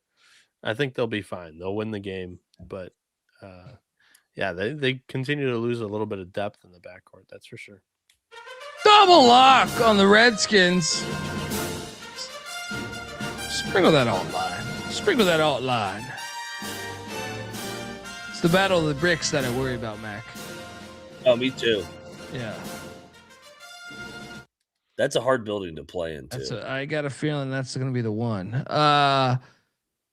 Next We've up. Been saying that down the entire stretch of the season. Speaking of, that's going to be the one. Yes. UMass. Speaking of the battle of the bricks, UMass win or go home? Just lose and end this. I'm tired of this team. I hate this team. This Ohio guy, 2 weeks ago, B-Nick, he says, they're the most dangerous team in the MAC tournament. Yeah. Everybody knows this. That's a quote from the Akron staff. I know agree. the agenda and how he's wanting to play this game. He wants to be out and he wants to be the anti-jinx. And then they win. He'll be like, watch out for him. I don't want to watch him in Cleveland next week. I'm sick of watching them. Who knew that UMass was the team that ran out of gas first before MAC? Yeah, he's going to be in person at the MAC for 2 days of that tournament. He wants his boy there. They'll get in. Don't I'm locking up UMass here. I'm laying the 3.5 with the Minutemen. They win by 4. Let's go.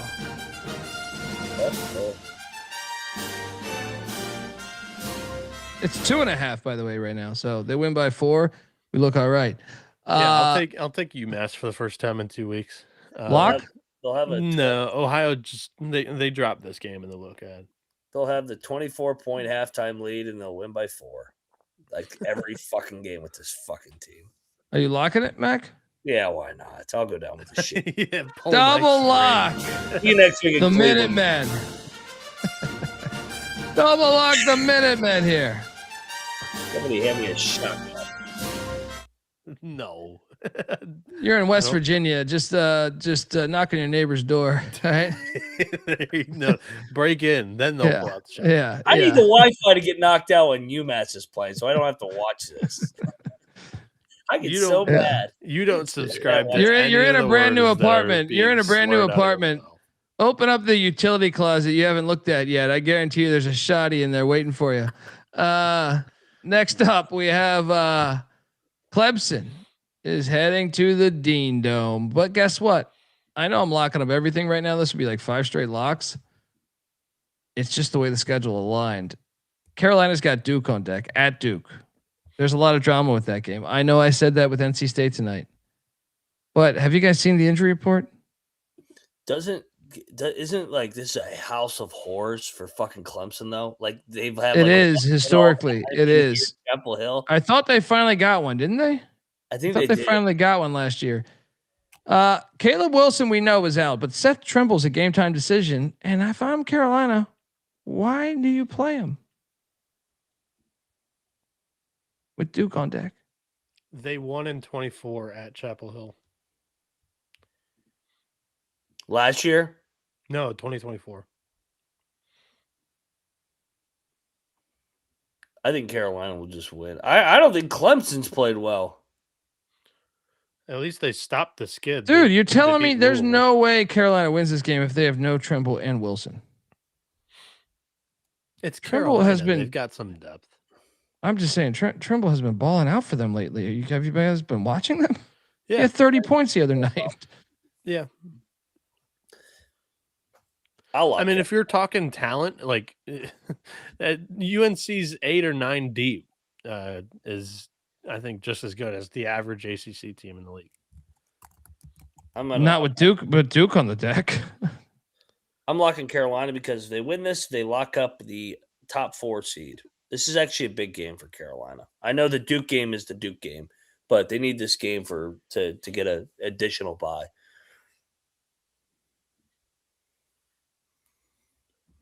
I'm on the Tar Heels too.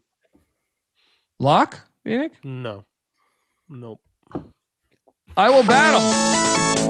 Dundee on the Clemson Tires. McIntyre on the Tar Heels.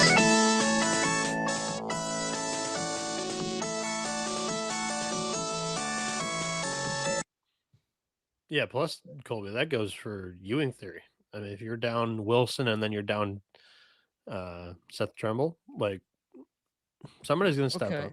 Well, riddle me this. Why is the line so short? That's where Ken Palm's got it. I think it's an overreaction to the injury report. Yeah, give me Carolina. We'll battle. Let's do a battle. Yeah. Already played the music. I'm not playing it again, but battle. Next up, Albany, Vermont. Finally, a game I'm not betting. Vermont is laying 7.5. I will.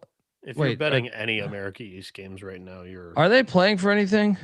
No, they got the 2 locked, right? That's what I thought. No, they right? don't. No, they don't have the 2 seed locked. I thought they swept NJIT. I think NJIT's got 1 less loss off the top of my head. No, Vermont's ahead of them, 11-4. Okay, yeah, NJIT's got 5 losses. And they swept NJIT or no? Yeah, they did. All right. Well, I'll take Vermont no bet. Play it, no bet. Bieniek? No, they split with NJIT. Sorry. So it'd come down to some wacky tiebreaker, whatever. Who are you taking? No, NJIT's got 2 less losses. Whatever. That's how much I've paid attention to the America East down the stretch. No, they don't. They're 10-5. You're looking at UMBC. Yeah. Okay. Albany, whatever.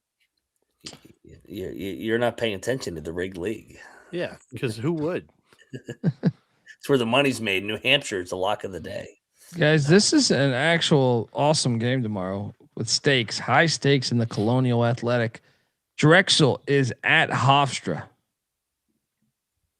I'm a bit surprised to see Hofstra as an 8.5-point favorite, which is a 3-point game just a month ago, mid-January maybe.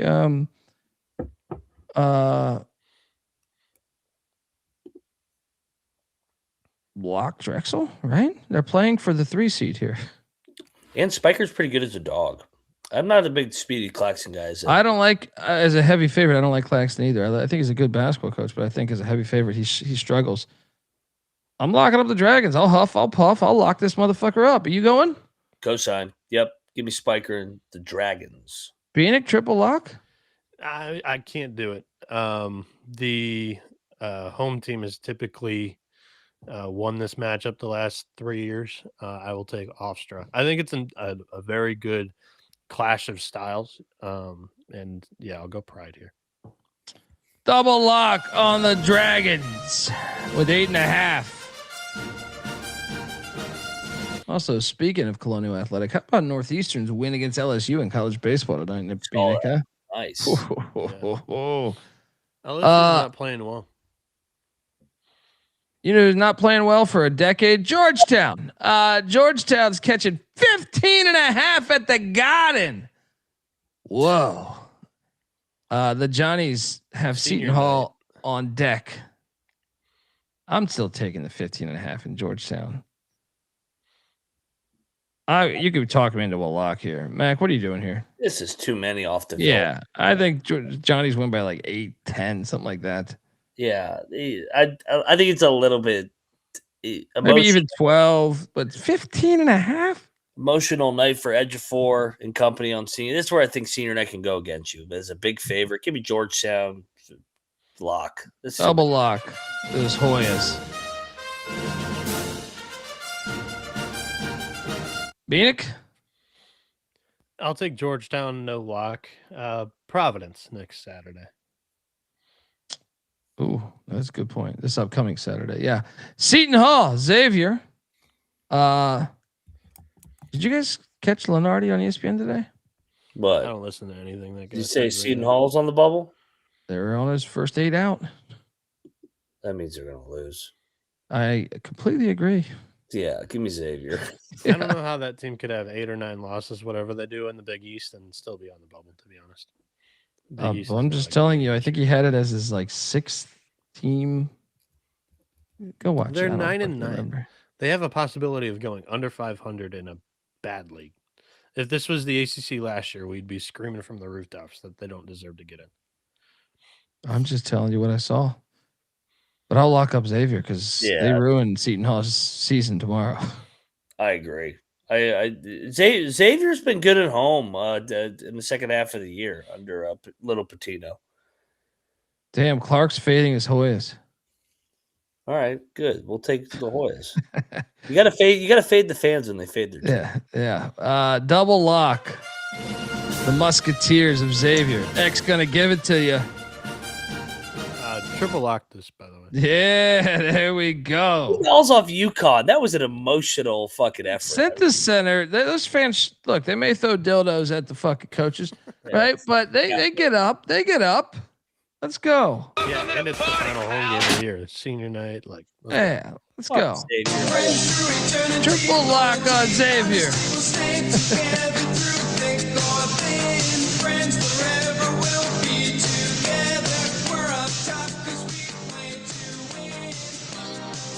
Xavier wins this one. It's also a short yapper at plus 115 on the money line, but they win that. You guys want to get rich? Who you got? I already bet this on the SGP show. Plus 475 was the money line I got. I like to see that I move a line because right now I'm currently seeing it plus 425. TCU is beating Texas Tech tomorrow. I could see it. Outright. So take the points to cover your ass. Right now, get in where you can. TCU is winning this fucking game. Guess what? They won last year against them too. That's the last time they played.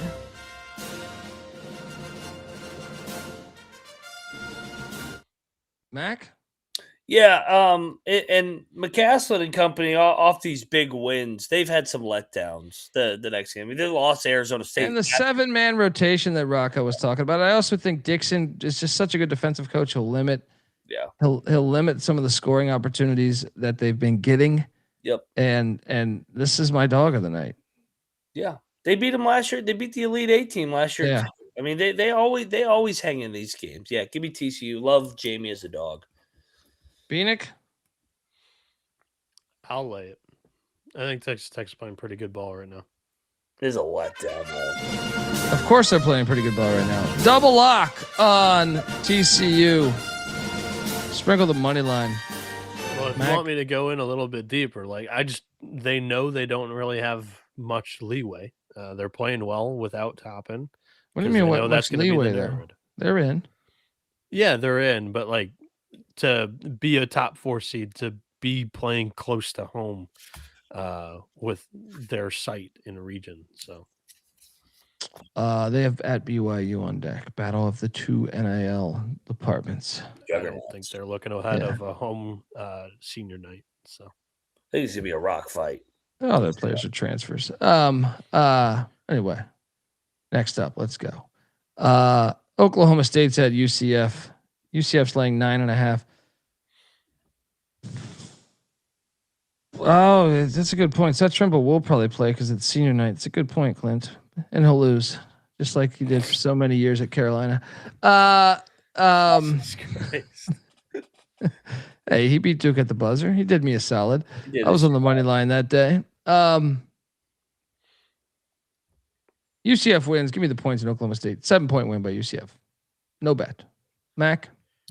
I'm locking UCF off the disappointing Baylor loss right at the end. Oklahoma State banged up, obviously, with the injury at the end of the West Virginia game. I think Oklahoma State's dead. Give me UCF, lock it up. Woo! I'm McIntyre on UCF? Yep. Double lock on UCF, the very shiny Golden Knights. Bieniek, what's your logic here? I think that UCF, again, another team that's super old, experienced, final home game of the season. They've had a nice year. And Oklahoma State, I think the trajectory of their season's gone down. They've lost 6 of the last 7. All right. We got a rivalry game in Richmond, Virginia. George Mason, start your football program. Get the T-shirts. Come on, Donaldson. Come on, someone out there. Let's do this. George Mason's catching 11.5 against VCU. Style points matter for VCU. I think they pull away in this one too. I think they win by 20. It's a revenge game too. I'll lock up the Rams. Yeah, me too. Mason sucks on the road. Mason sucks on the road, and they've lost 5 of the last 7. They're terrible on the road. Let's go. Triple lock. Welcome to the party, pal. Triple lock on the Rams of VCU.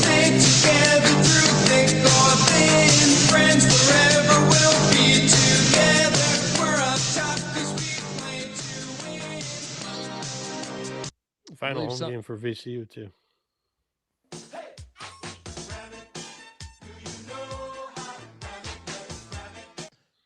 All right, folks, want to tell you that the college basketball experience is brought to you by Kalshi. Kalshi is a real money prediction market, legal in all 50 states. Kalshi has a ton of trading options for your favorite sports as well.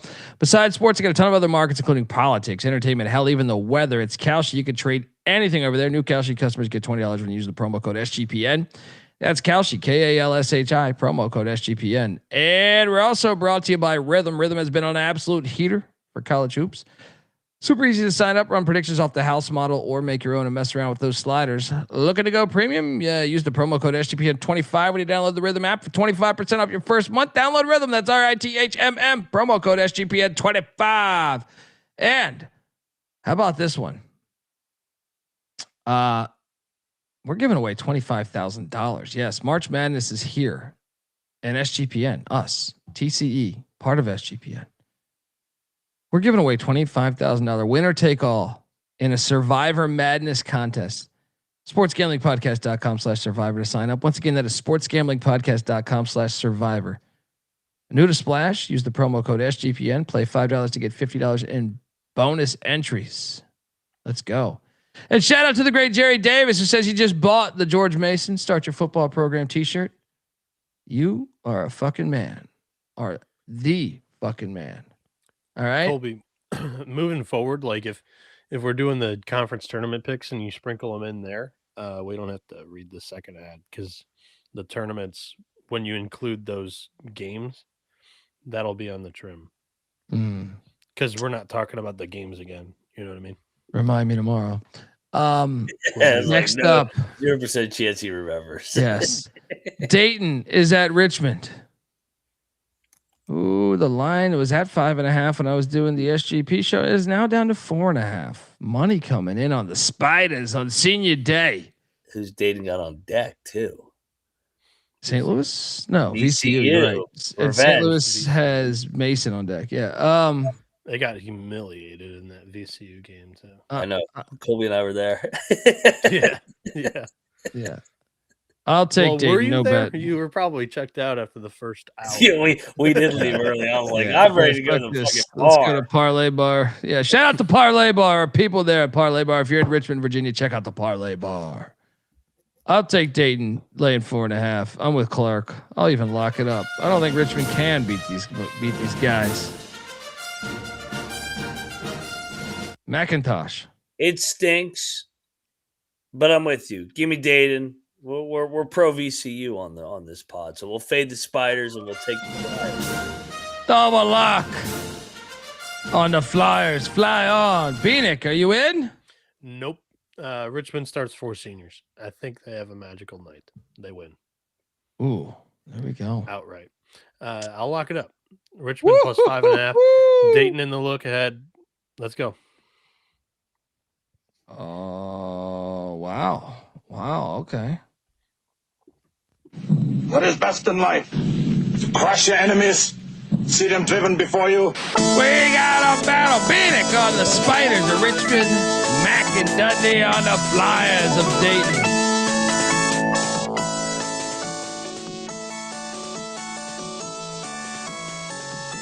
Richmond plus 200 on the money line. He still just keeps shitting on Dayton. He's just locked into shitting on Dayton. Next up, Mississippi State's at the Swamps. Florida's laying 22.5. Who's Florida have on deck? God, Kentucky? Is it Georgia? It's Kentucky in Rupp. Yeah. Give me Hail State plus 22.5. No bet. Do style points matter for Florida? I don't know. They're trying to get a 1 seed. Ty Golden seems like the guy to fucking run it up. I'll lay it. Last home game of the year too. Yeah, this is gonna be Mississippi State looks like they've quit. I'll lay it. I'm not gonna bet this one though. I think I'll lay it with the Gators. And shout out to Mississippi for protecting the taxes of their players. They passed something today in the state of Mississippi where any athlete who's collecting NIL will not be taxed on it. Good to know that the teachers and the firefighters and the cops still got to pay their taxes. But if you're playing, you're the backup point guard. Yeah, if you're the backup point guard at Ole Miss, third string quarterback. Yeah, they should have to pay after the way they've performed in basketball this year. Both of those schools. You gotta love it. You gotta love it. It helps them for recruiting because they've seen all those Florida schools and whatever tweet out. Missouri, Louisiana has all these angles. Yeah. Tax-free NIL. Just classic crooked fucking state. What a crock of shit. Yeah. Just get on the roster as a position player or be a fired coach. It's the two best jobs in the world right now. Next up, we have Kent State laying 9.5 at Northern Illinois. Is this the final home game for Northern Illinois in the MAC? This is such a trap spot for Kent State. Well, Northern Illinois just scored 43 points against Ball State. Yeah, I'm laying it. This is such a sleepy game. Yeah, they may just beat the fuck out of them.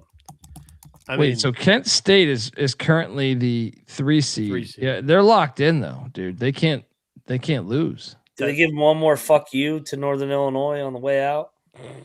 I'll lay it. I'm not. Does it betting matter? This fucking thing. I'm walking Kent. They're gonna kill them. Northern Illinois sucks. Go enjoy your new league. You guys fucking blow.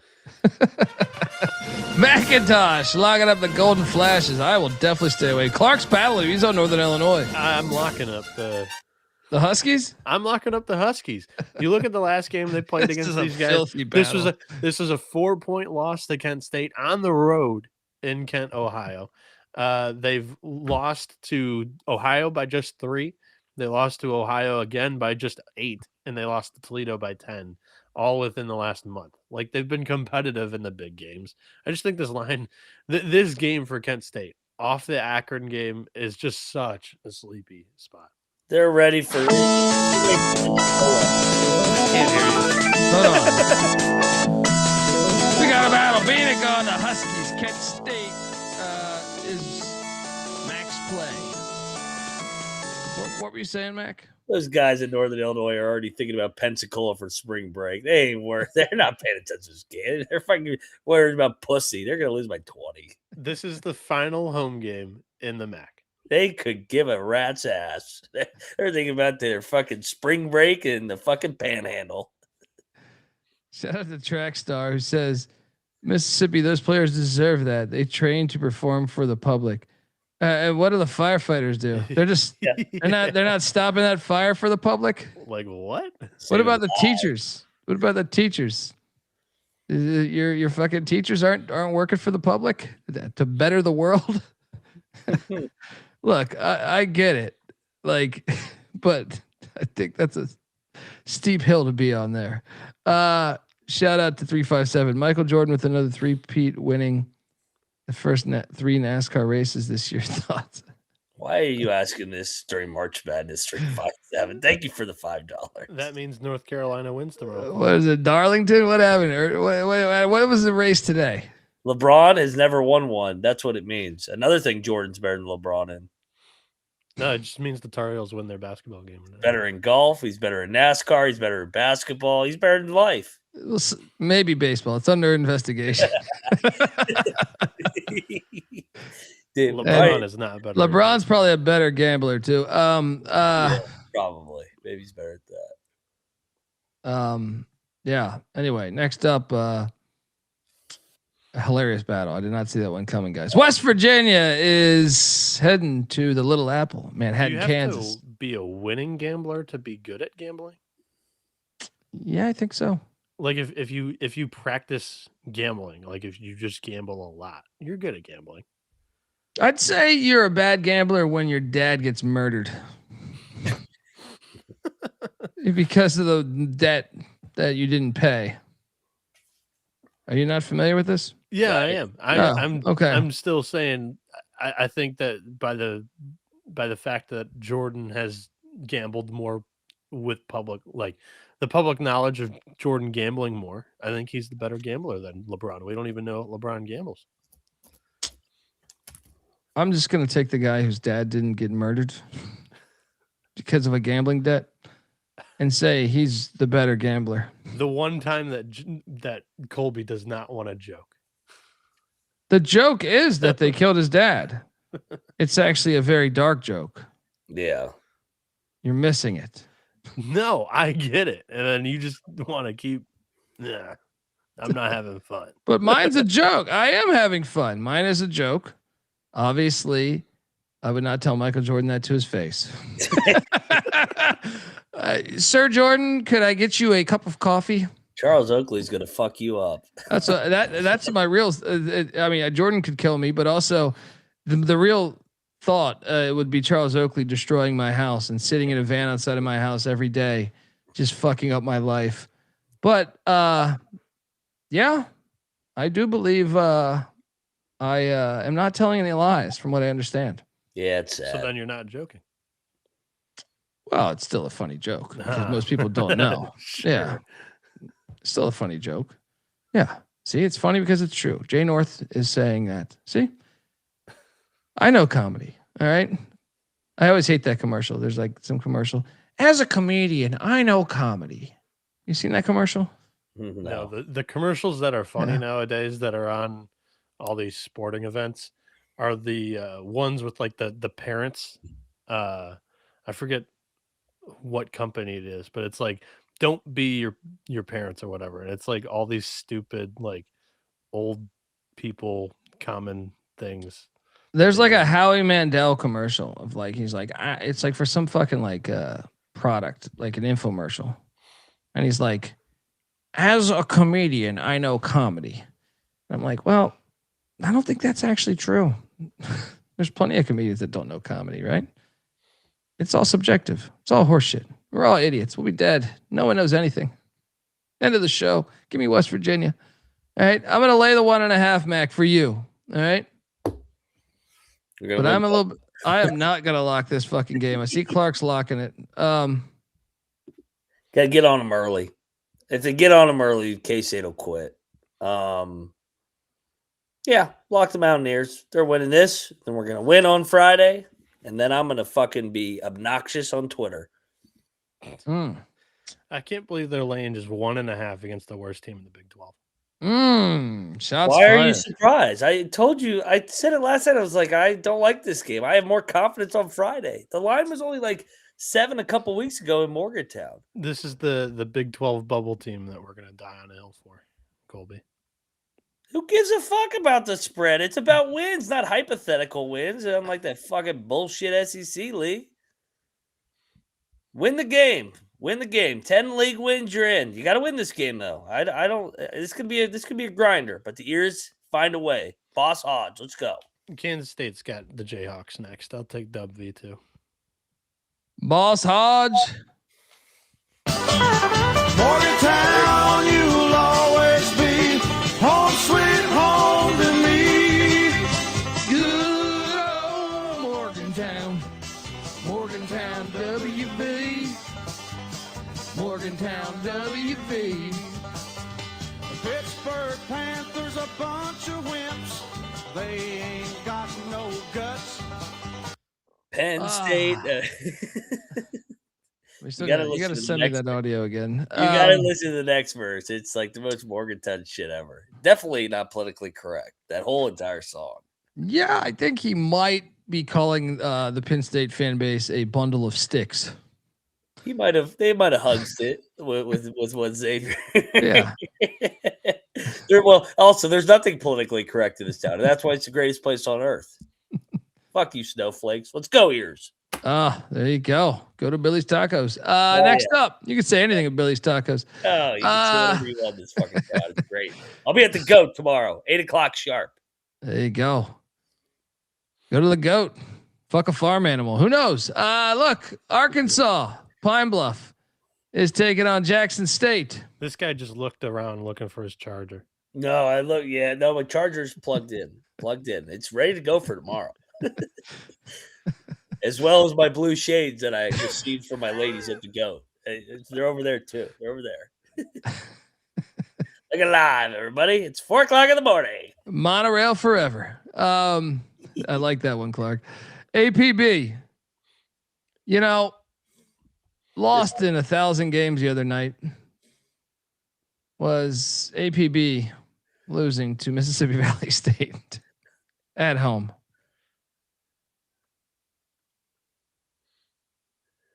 What the fuck is this spread?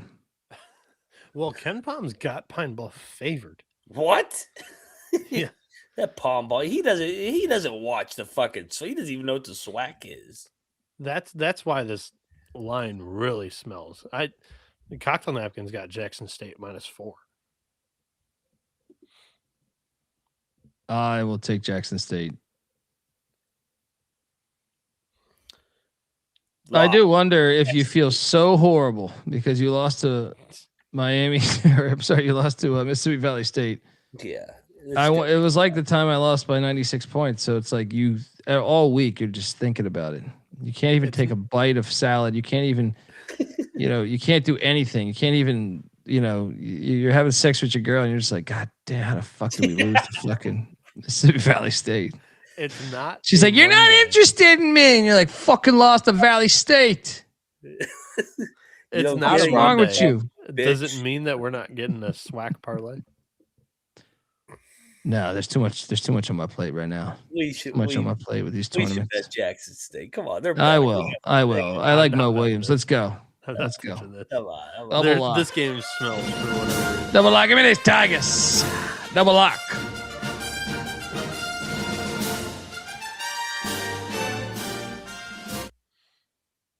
Next up, Southern is at Alabama State. Alabama State's laying 1.5. What's the situation here? Alabama State is 7-9, and Southern's 9-7. This is I don't know. There's a lot of scenarios on the SWAC. Yeah, I'm looking at this. Everyone's alive. Right? Yeah, except Valley State and Bethune. I think Southern's better than them, though. I do too. I'm not betting this one though. Yeah, give me Southern. No bet. I'll take the Hornets. Fucking chat's out of control. Next up, we have what's this line, guys? This is a playoff game here. IPFW is taking on Gottlieb's boys, the Green Bay Phoenix. You see this line out there? I couldn't find it earlier when building the slides. It is not out there. That's weird. Oh, they're holding back on this shit. This is one of the best games of the day because it's a playoff game. You bitches out there, you line makers. They moved this to Wednesday. That's what I thought. Why did they move it up a day? Is there a storm coming to Green Bay? It's on Wednesday. It says Green Bay's laying 6 on Wednesday. So they moved it to Wednesday. All right. I see it on Tuesday right now. I see it on Wednesday and Tuesday. What day is this? It was Wednesday, and it got moved to Tuesday, I believe. What the fuck operation is this?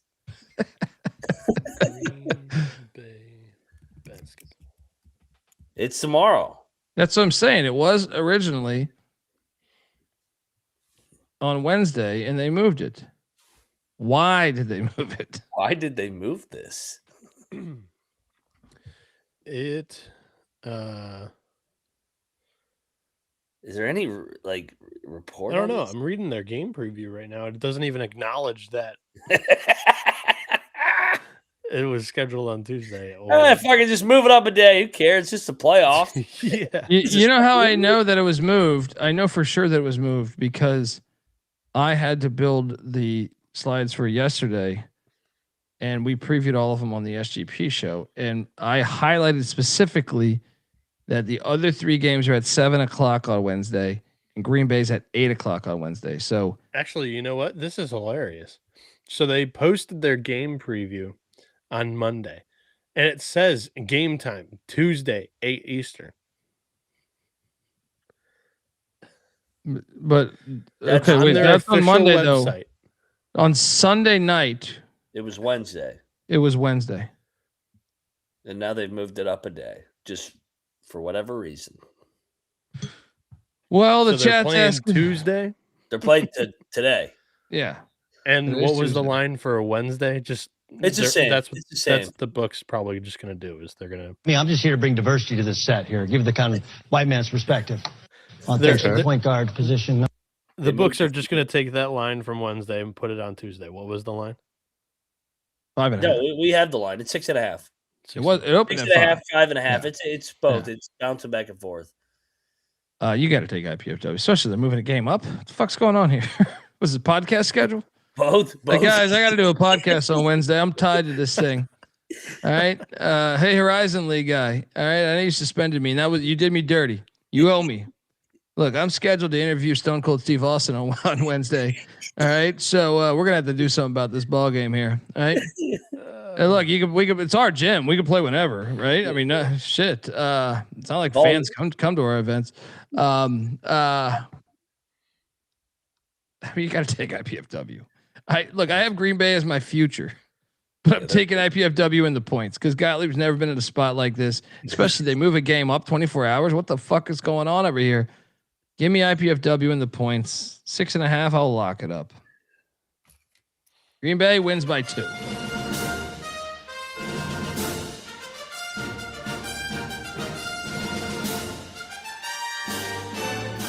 Mac? Yeah, so Green Bay won both regular season matchups, and they were a dog in both of them. Now they're a favorite. They're moving the game around. I mean, you got to fade the diversity here in the white man's perspective. It's this is Fort Wayne. This is a money line spot. Well, trust me, and trust me. Anything in Green Bay has always been the white man's perspective. Yeah, he could interview. Short of the Indians that once owned that land, it's always been the white man's perspective since then. Purdue Fort Wayne's won. What's that? They've won 3 games in the entire month of February. Would you guys like to know the 3 games they won? Ooey pooey. New season though. They knocked off IU Indy twice and Cleveland State. All right, you sold me. They don't got to win; they just got to cover. I'm on the Phoenix. They rise.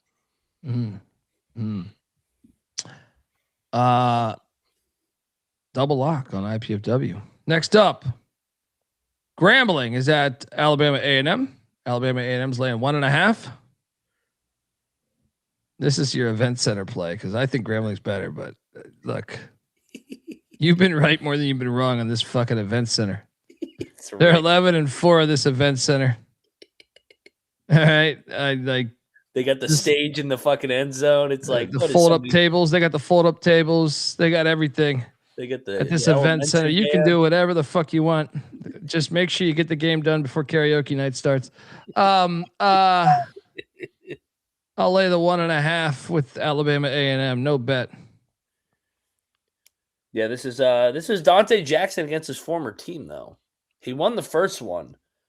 I kind of like Grambling in the revenge here. I'll fade my. I mean, the nerve of this guy. I think they're looking ahead to the karaoke after. I think it's a little bit of. I'm telling you, you got karaoke, and then in the auxiliary gym, they got something else going on too. I think that's line dancing. But I don't know. It's Huntsville. I don't think there's line dancing at Huntsville. Yeah, they got something on bingo night or some shit. What are you doing here, Bieniek? I'm gonna disagree with Mac. I'm gonna lock up Alabama. This is a battle. You guys are getting filthy tonight on your battles. Grambling's 1-6 in their last 7. Like I just don't think they're coming in great form. Alabama A&M has lost. They lost their last game in the rivalry against Alabama State at home. Foxhole spot against Mac. I didn't even lock this. Oh, I thought you locked it too. No, okay. Okay. It sounded like you did. It sounded like you did. It did sound. Bieniek is locking I'm up on the Bulldogs. The Bulldogs.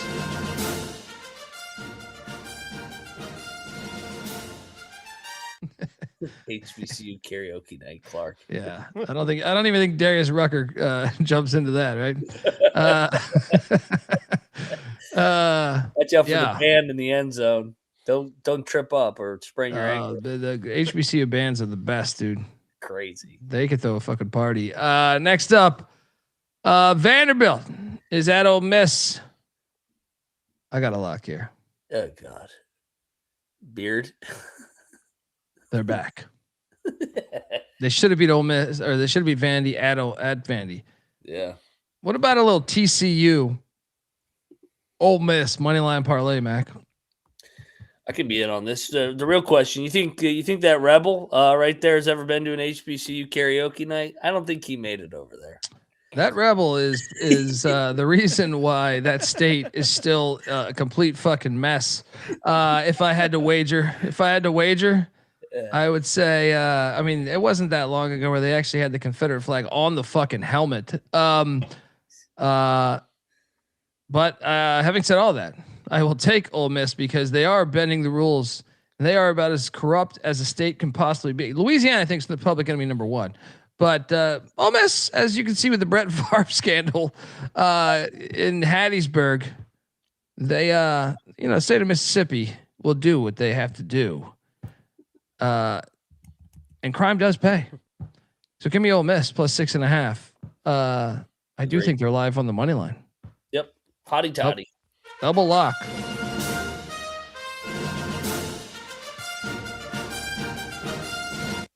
Bieniek? I'm going to disagree, but I don't love it. I'll go Vanderbilt here. All right. The Syracuse Orangemen are heading to Louisville. I just put this line's not correct, right? Yeah. No, it is not. Louisville's laying 12.5. I might have accidentally deleted the I was like, whoa. I'm putting the Louisville thing in the chat. They're running out of money. And they quote everybody else too. But yeah, we got to take Louisville laying 12.5. Syracuse is terrible. I could be talking to a lock here. Yeah, I'll lock Louisville off the loss. They're great as the bully against the fraud teams. And if they play anybody with a little bit of shit to them, they get their ass kicked. Yeah, Louisville lock. They're a great front runner, Pat Kelsey. Yep. They destroy these tomato cans. So, or should I say orange cans? Is this a triple lock, Bieniek? Yeah. Let's go. Welcome to the party, pal. Triple lock on the Louisville Cardinals.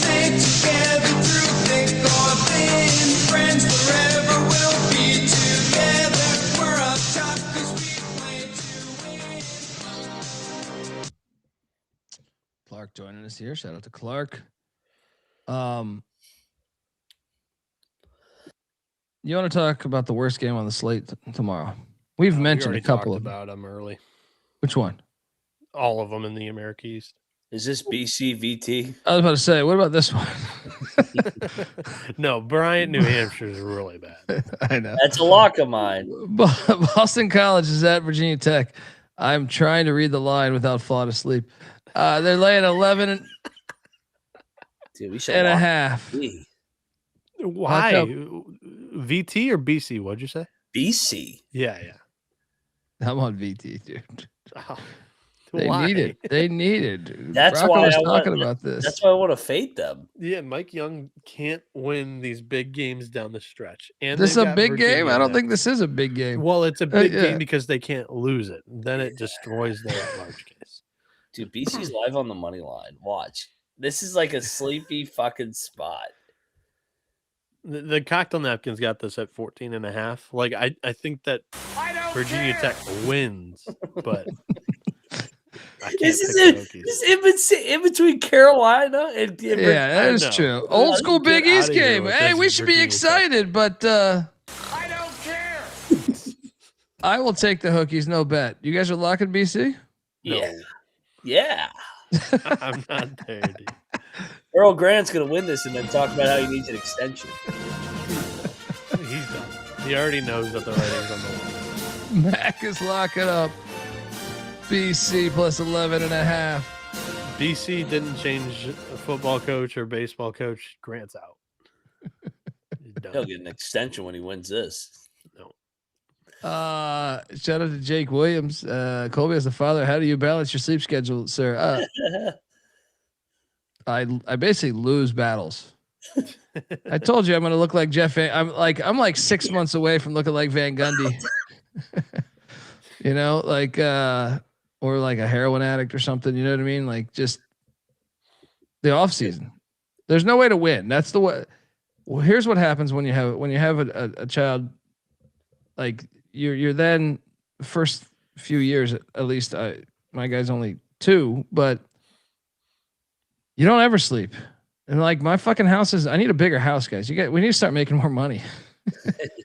Cause my house, like I have hardwood floors and you fucking dude, my son takes like his fucking motorcycle right above you down the hallway, and it just like smashes into the door. Like exactly last night, I fell asleep. I got to sleep at like 6 a.m, right, or 5:45 in the morning, or something like that.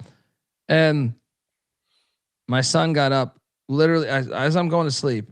I hear my wife leaves the bed like 5 minutes into laying down as our son starts crying. She then goes over there, and then like I doze off for about 15 to 20 minutes. And then he takes his makeshift motorcycle, like his, like it's no engine, obviously, just a little fucking kid's motorcycle that my dad gave him.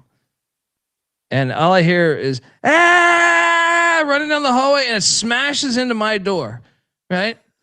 After 15 minutes, and I wake up, and I go out there, and because whatever he did resulted in my wife yelling, so that added to it, right? And then I basically get up, and I'm like, what the fuck's going on? I thought like an hour or two had passed, right? And then I realized I'd been asleep for just 15 minutes, right? And then I go back I'm like, God damn, what the fuck, honey? I was like, you can't let him run the fucking motorcycle into my door, right? And then she's like, yeah, I'm sorry. I was just, she's making breakfast or something. So then I go to sleep, right? Go to sleep again. And then I get about 2 hours into it. And then I hear he's crying his ass off for some reason, just screaming, right? So then I'm just like, God damn it. And the sound just bounces off so then I don't even get out of bed. I'm just like, I just had thoughts of just what the fuck am I doing with my life? But he is a great guy, but it just happens. It happens at times where you sleep whenever the fuck you can sleep. At that point, I just punted on sleep. At that point, I said, okay, it's time to get up, fucking shower. And then I shower. I go about doing a bunch of chores I had to do. And then I get home, and then, my wife had to I was basically out all day, but she had to cook him dinner and stuff. So he sat in the bed. And while that happened, I dozed off while I was making slides while fucking Seinfeld was on TV. Right. So like I dozed off. Right. And then I wake up right in time for college basketball games to start. And that's my fucking day. So, not every day. When's the last time you got sick? I've been sick a lot this year, but it hasn't been as bad. It hasn't been as bad as the previous year. You need to get sick this week. Yeah, I should go to the doctor's office and ask for that, right? Yeah, you got to get it out of the way. Get it out of the way before March Madness. Yeah. Vegas is definitely going to get me sick because when are you flying to LA? Fly to LA this weekend, I think, right? Or no, next weekend. Or next I don't think it's the weekend. I don't know the exact day off the top of my head, but I fly next week. Gotcha. Wait, is it? Is it? It might be this week. You're probably going to have to be there, Sunday, Monday, Tuesday. You're there selection Sunday. Yeah. I'm there right before selection Sunday. But yeah. How many days are you out there? I'm out in LA for 5 days, I believe. So Monday, Tuesday is the day that you're gonna have to record all those conference tournament previews. Yeah, I know. It sounds sounds pretty awesome, actually. I can actually sleep. In the studio, you can just sleep. Don't have any motorcycles running into the door. Although a homeless person did jump in the studio the last time I was out there. I thought you were bringing them. Maybe not. No, I punted on that idea too. Gotcha. And it started with last night. I was like, I just can't do this. I need to escape. For a week and a half. I need to escape. All right. Are you flying from LA back to Carolina and then Carolina to Vegas? Or are you flying from LA to Vegas? LA to Vegas. He gets there on selection Sunday. You're going to be there. You're going to be away for 2 weeks. No, I leave a couple days before selection Sunday. Oh. Yeah, he's going to be away for 2 weeks. Yeah. A week. No, 2 weeks. No. He's leaving on like Tuesday or Wednesday because he's in LA for 5 days. It's like 9 days or 10 days, I think. Okay. It's like a week and a half. You guys are both kind of right. That's good. By that point, good. I'll be able to sleep a little bit. I mean, I'll see White Tiger on FaceTime. You know what I mean? Yeah. Yeah. We did have a homeless person come in the studio. It was hilarious. And then he asked we kept the thing unlocked, the door unlocked, and a homeless person walked in, and then we said, "Hey, who you here to see?" And he goes, "Can I hang out? I see these TVs because at the studio in LA we have like 10 TV setup or 9 TV setup." And it was pretty hilarious just because we thought about it. Yeah. And we said, "Nah, you can't stay here." Part of us was just like, "Dude, get the guy a beer." But then you're like, "Wait a second. No, he's probably got friends. He's got friends right here. He's gonna be shooting heroin on our fucking couch, right?" Yeah. Patty sees as far as we can take it. Next up, Oregon is at Illinois. Why? Yeah. Why? This line's ridiculous. We gotta lock up the Ducks, right? Yeah, do we? I don't. They played well at Purdue. I am a little scared that like Team Europe's just gonna fit in and just destroy this soft Duck defense, but I'm not gonna fit Rush in their final home game. And they got destroyed by Michigan in the last one. Yeah, because they're soft. Final home game. These guys have all been playing in fucking Croatia. They don't give a shit about the final home game. Yeah, Biddle's soft too. Oregon stayed out there. Second leg of the road trip. I think they'll lose by 12. 18.5 too many. Give me the Ducks. Give me. I'm with you. March. Altman play. Let's go. Yeah, he wants the money back. Jake Williams saying any good TV shows? I don't know, man. Like that's a question for a month from now. Primal is my answer. Primal. Check out Primal. Next up, Colorado at Utah. Rocky Mountain Showdown. Utah's a 1.5. I struggle with this one, man.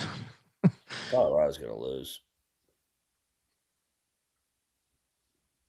They won't be affected by altitude, but you're probably right. I'll take Utah minus 1.5. I don't have a great feel on this.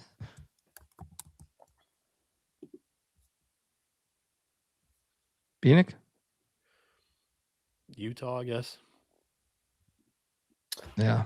I mean, Utah for the most part has been pretty good ATS. Yeah, I'll lock up the Utes at home. You're locking. Yeah, I'll take Colorado on the road. They're terrible on the road. No one goes these Utah games. Yeah, exactly. Like fucking 10 people and there. They're off of Houston. That's fair. Yeah. Max locking up Utah. Laid 1.5.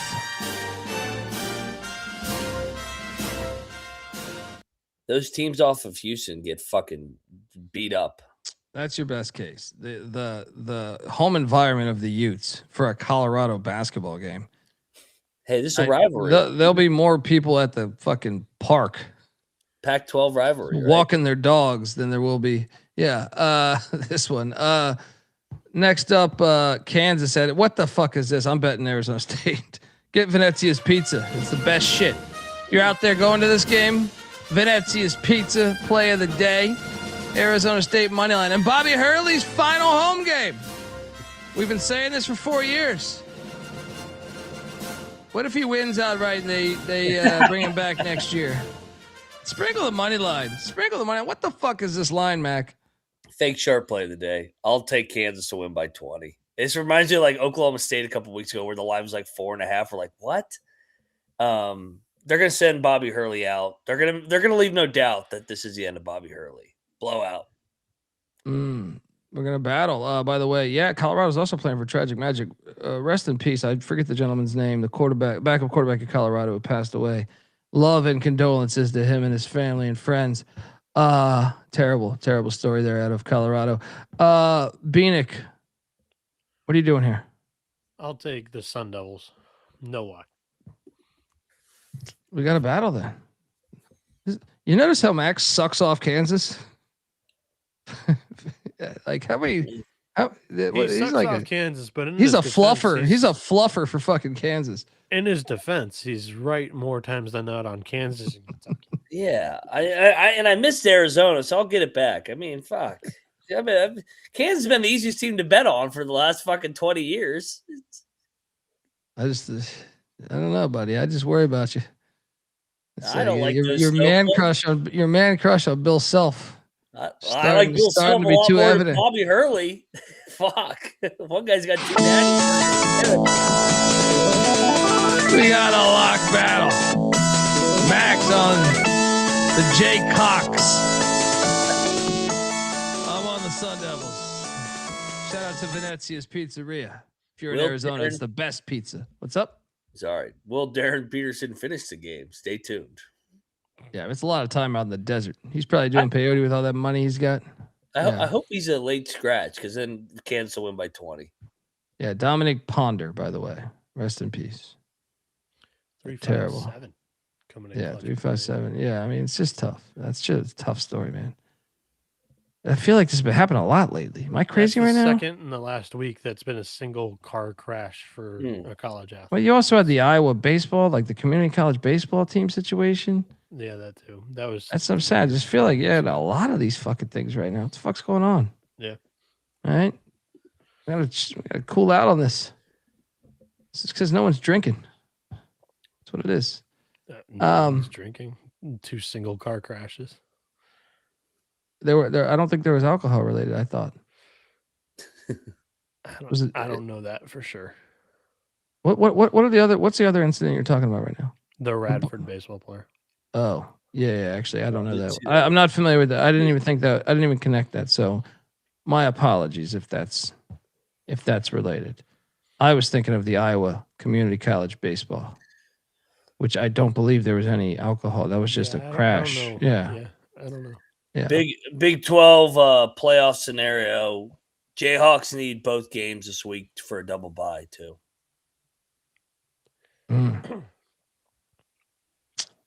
Bobby Hurley, magic. Next up, BYU's at Cincinnati. Lock. Cincinnati -1.5. Get this BYU shit out of here. They're broken. Yeah. Lock it up. Bearcats. One of the better plays of the day, I think. Right? Yeah. I mean, this is an opportunity for Cincy to stay in the hunt here, coming down the stretch. And BYU, I saw that team in person. They just defensively, they're not very good. DeBonsa, he's talented, but the pieces don't mesh right now. This is for Wes Miller's job. If he wins this game, they're in the tournament. That place is gonna be jumping. I'll lock it up. I am too. This is triple lock. Just triple lock. BYU's played like dog after that Saunders injury. I would have thought they would have rebounded a little bit better, but they got blown out in their home court by UCF and lose that road game to Dub V. I need to see it now because they weren't playing well with him, and then they lose him and they've looked terrible. So it's tough luck right now. I'll take the Bearcats. Big 12 has beat up BYU this year for sure. Triple lock. Probably the lack of alcohol. That's what I was going for.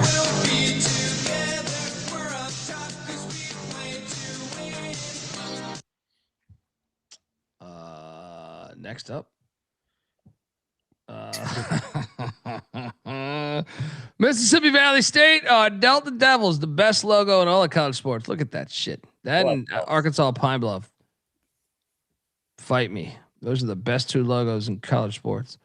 Heading to Alcorn State. I mean, we have an update on this number. Is it still 9.5? Yeah, I'm not betting this. It's a rivalry game. Alcorn, though. Valley's playing hard. Alcorn won by 8 last time. I cashed Valley's on that won 2 because we were laying 7.5. Valley's won 2 of the last 3. Chippy.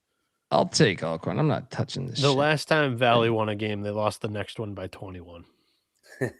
I'll take Alcorn.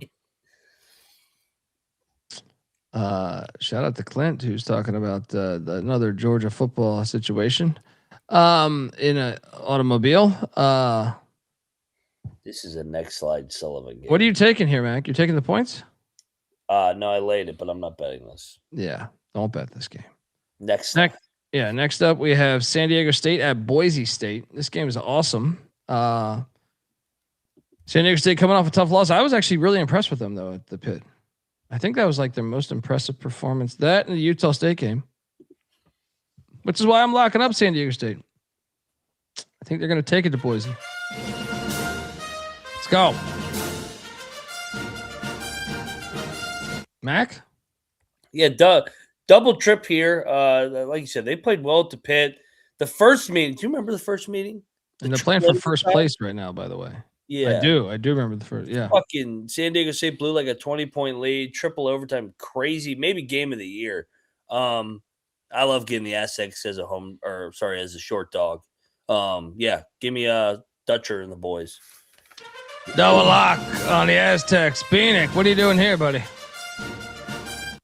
So the home team's won 5 of the last 6 meetings between the two. I'll take the Broncos. Folks, want to tell you that the college basketball experience is brought to you by Underdog Fantasy. Underdog has you covered for pick 'em for almost every single sport. And Underdog just increased their payouts. 2 pick entries now pay at 3.5 times, and 3 pick entries now at 6.5 times. Underdog's got a brand new offer for new customers. 2 play $5, get $75 in bonus funds when you sign up with our promo code. That is TCESGPN. So do that and let it ride. I also look. It just now that we bring it up, Blue Cane. Higher than 13.5 points, and on was what I'll take on Underdog Fantasy against the Tide tomorrow. And I'll go with Lawan Watts, lower PRA. He plays for Texas Tech. If you're not aware, on 23.5 PRA. Give me the lower. Jamie Dixon's team's normally good defensively. I feel like they're gonna be able to make them stress for some points, some rebounds, some assists. So check out Underdog Fantasy. That's some of the edge you can get over there with the promo code TCESGPN. We're also brought to you by Novig. Yes, Novig's America's #1 sports prediction market. With Novig, you are getting the best prices. Download the Novig app. Get $50 when you spend $5. If you use the promo code SGPN, get in on the action with Novig. Promo code SGPN. And don't forget about Merch Madness. 15% off everything in the merch store with the promo code March. Hey, there's a Mac to School t-shirt that'll get you guaranteed get you a slice of pussy wherever you go. Wearing that thing, as long as it's brand new, you wear that thing and get a pep in your step because you're feeling good about a new shirt. Oh yeah. Also, George Mason starts your football programs. You wear that thing in Fairfax, panty dropper. All right, so what are you doing? Not even Fairfax. Put that thing on wherever you're at. We already bought one. Shout out to Jerry Davis. We need one more to hit the over in the next 28 days. So I expect someone out there to get one more. Appreciate you, Jerry Davis. But use that promo code March in Merch Madness. Let's go. All right. There's only a few games left, folks. And here's one of them. Grand Canyon's at Air Force. Air Force is catching 19.5 at home. I will lay it with Grand Canyon. I actually thought about locking this. Air Force just lost by like 3 the other night to Wyoming, right? I'm going to take the point. Grand Canyon's also off a big-time game against Utah State. So maybe a little sleepy. They win by 15. I'll take the points, no bet. I'll lay it, no bet. Bieniek? I think I agree. I'll take the Falcons, no points. Or no bet. Points, no bet. Shout out to Raw Wagers. Says, what's up, fellas? Next up, we have San Jose State. What is this rivalry called? The Battle for the Valley. San Jose State trying not to get Wahlberged at the Save Mart Center. That shit was hilarious. I was watching a fucking Forensic Files where a dude, he would have got away with murder. So he kills his wife or girl or whoever. I don't think it was his wife. And he goes to the fucking Walmart, which is normal. And I feel like 80% of Forensic Files is they go to Walmart.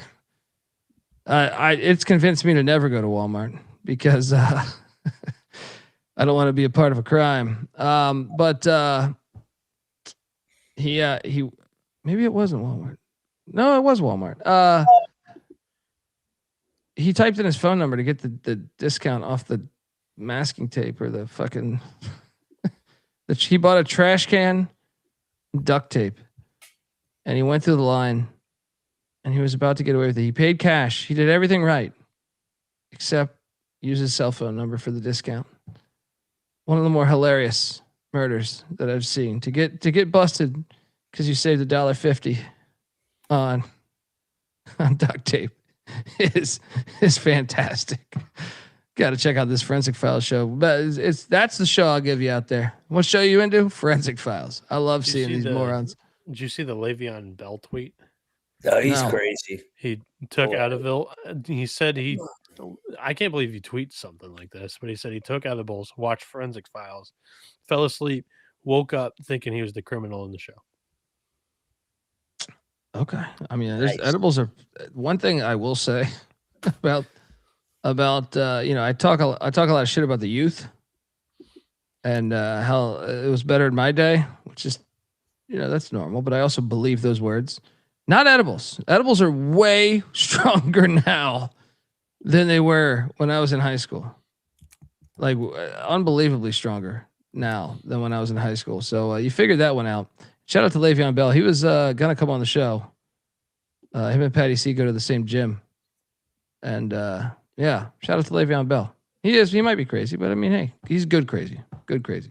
Good for him. I'll take Sparty and Tim Miles plus 7.5 in a rivalry game. Mac? I kind of want to watch San Jose. Peyton's saying there's a lot of people out. Nick, can we get a report on San Jose State injury situation? Sent it. Well, not injuries, but I'm locking San Jose. Who's Fresno to be laying north of 2 possessions against anybody not named in a rivalry game? It's a rivalry game. Yeah, not named Air Force. I'm not locking it, though, you crazy fuck. Max, lock it up, Sparty.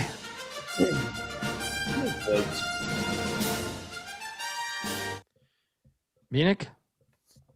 This is a bit too many points for me on Fresno. I'll take the Spartans. All right, Tim Miles, 1-3 at the Save Mart Center. But they've been some close games. Zayon Collins is out for Fresno. Ooh. Let's go.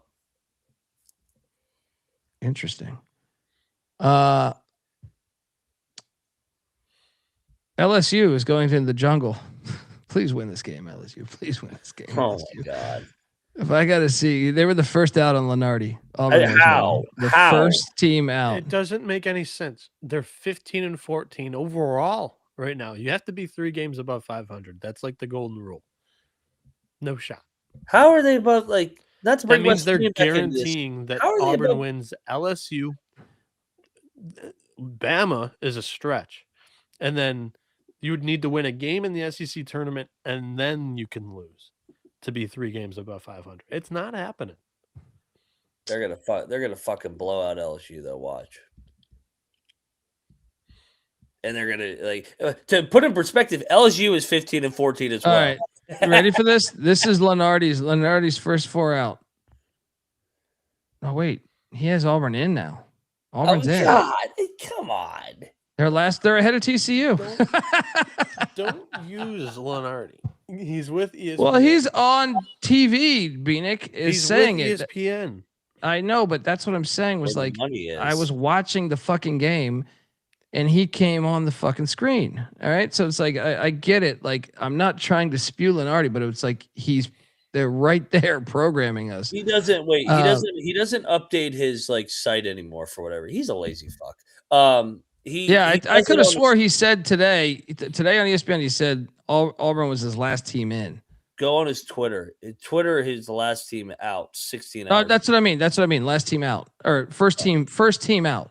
Yeah. Is Auburn. That's what he said. But I'm looking at his website right now and I'm like, wait, he has them like as an 11th seed. What did Rockville have today? What did they have over there at the Field 68, Bieniek? I don't know. Let's see. Why can't I find the Field of 68 on my fucking Twitter? Well, Rocco, we just had him on the show yesterday, and he says he doesn't even consider him because they don't have a winning record in Q1 through 3. Yeah, the problem is I don't know that I shout out to Rocco, but I think he might have more trust in the committee than myself. Yeah. And I think that's only human. That's only human also. Like, it's only human, I think, to like, these people. So you think, oh, they're a decent guy. I don't know. I just feel like what happens if Auburn wins this game? They're 16-14. If LSU wins this game, they're 16-14. Are they on the bubble? I have Rocco's or I have Field of 68. So it's not just Rocco on that too. Yeah. There's the last four in Santa Clara, TCU, New Mexico, VCU. First four out: Virginia Tech, Cal, Indiana, and Auburn. So Auburn's the fourth team out. Bracket Matrix has Auburn out too, and that's like 100 different brackets. How far are they out though? First team. So Lenardi, that's the same as Lenardi. Lenardi has them in, you said. No, his website, but I opened it up by saying they're the first team out, but then I checked the website and he had him in, but he hadn't updated the website. So Gotcha. On TV tonight, though, they were the first team on the outside, ahead of Seton Hall, which was I think like the sixth team on the outside. I'm buying. I'll take the corruption side. Give me Auburn lock. I think Auburn's due too as well. I think it's a terrible spot for LSU. Double lock on Auburn at the Jungle.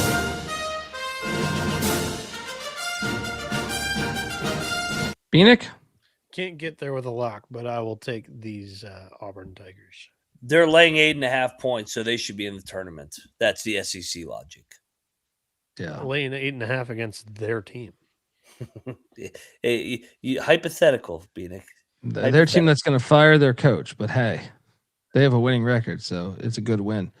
Nevada is at Wyoming. Nevada's only laying 1.5. This is a classic Alfreding. Give me Wyoming.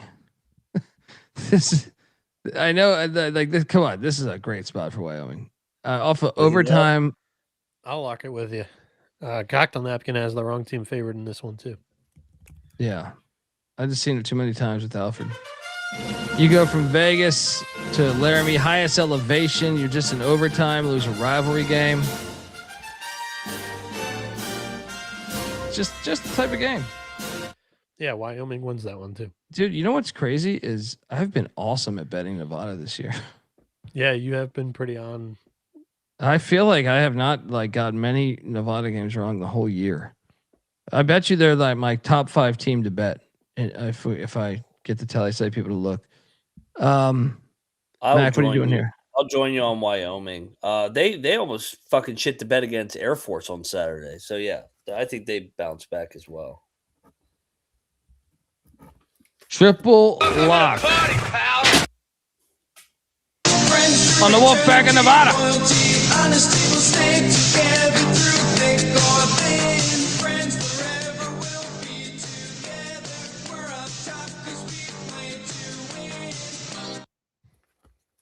All right.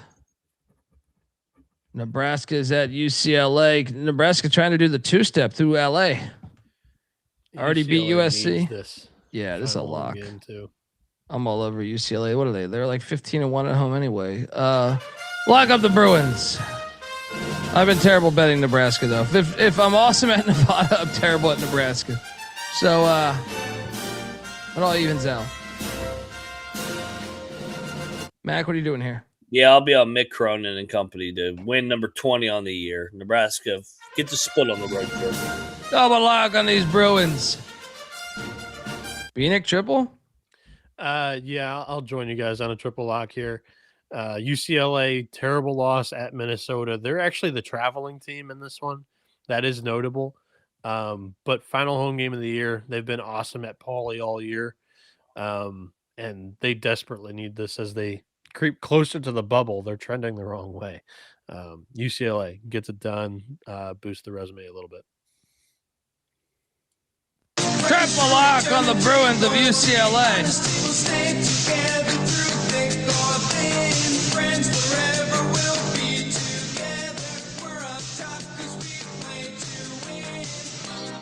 I mean, Hoiberg just complained that he might have a heart attack if a court got stormed.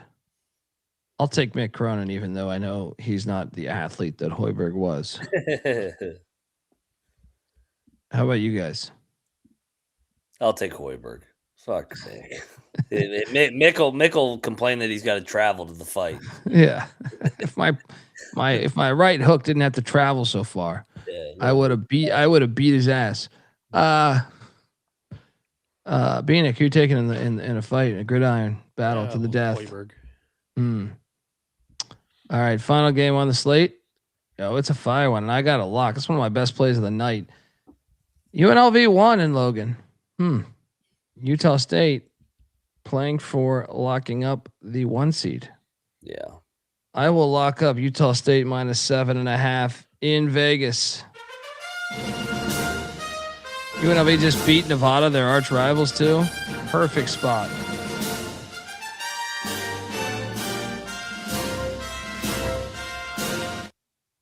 Mac? Cosign.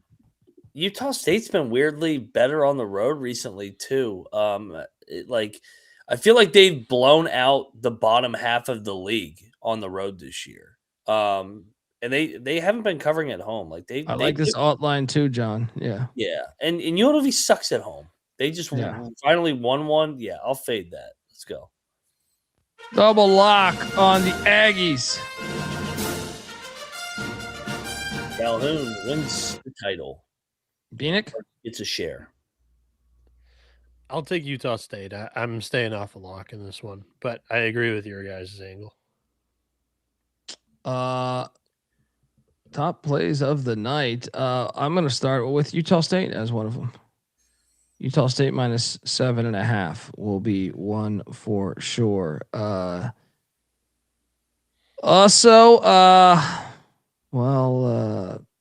think I'm going to double up here. I just think TCU and 10.5 points at Texas Tech's ridiculous. So give me another lock there. And then Miami, Ohio, the Redskins. I will lay the, 8.5? I think it is 8.5, right? Just going off memory. 8.5 against Toledo. The dog. I think it's TCU, and I like a parlay of TCU Ole Miss money line. Mac, fire. Give me the 3 Big 12 bubble teams. Cincinnati. Arizona State. They're not on the bubble. Well, if Oklahoma can do it, why can't Arizona State? Because they don't have the SEC logo. They don't have the hypothetical wins that Auburn has and Oklahoma have. Cincinnati gets it done against BYU. The Mountaineers get it done. I do love the Cincinnati one. That would be a 4th lock for me if I had to. Mountaineers get it done in the Little Apple against the paper bags. And then I'll take TCU. They're not really on the bubble. That I think they're gonna be in, but they still this would lock them completely in. Give me the Frogs catching the big number, getting Texas Tech at a great spot, coming back from Ames. The dog outright. Stone Cold's got a podcast with Gottlieb on Wednesday. So give me Fort Wayne, Kaufman and company. They knock off Green Bay here. Green Bay laying points, all the pressure on them in the postseason. First time ever for Gottlieb. I'll take Fort Wayne and Kaufman. Locking up dog. Bieniek? I will go with Louisville -12.5. They've been trending in the wrong direction, losing a lot of big games, but I think they run it up on inferior competition. Syracuse is going to get ran out of the building here. Then we'll go VCU -11.5 against George Mason. The Patriots have been really rough on the road. Final home game this season at the Siegel Center. Give me the Rams. I'll also take UCF -9.5 against Oklahoma State. Knights lost the last game. They've got a bunch of seniors, a lot of experience on the team. Final home game in Orlando there too.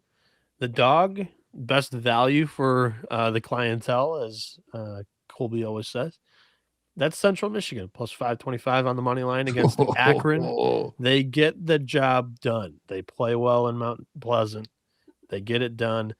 Honestly, I like quite a few dogs today. I feel like this is a nice 3-leg round robin money line day. I'll throw out the easy ones that have a chance to build that round robin. Georgia over Bama, Wyoming, UCLA, and then Xavier over Seton Hall. The two larger ones that I'll toss out are Richmond and Central. What did you guys have that you liked today? Oh, I did Ole Miss TCU as a money line parlay. I mean, it's not that crazy if you want to add Arizona State, but I just think I'm just going to stick to Ole Miss TCU money line. Round robin. I like TCU, and obviously I like Fort Wayne. Third one, if I had to throw in there, would be. There's one more in here. There's one more early that I liked. Northeastern. Ooh, that one's kind of cool. I like that one too. I still think I'd put it behind Arizona State though. But Peyton says, do you think Vance Wahlberg deserves another year? I mean, look, if he wins tomorrow, contract, I don't think they're renewing it.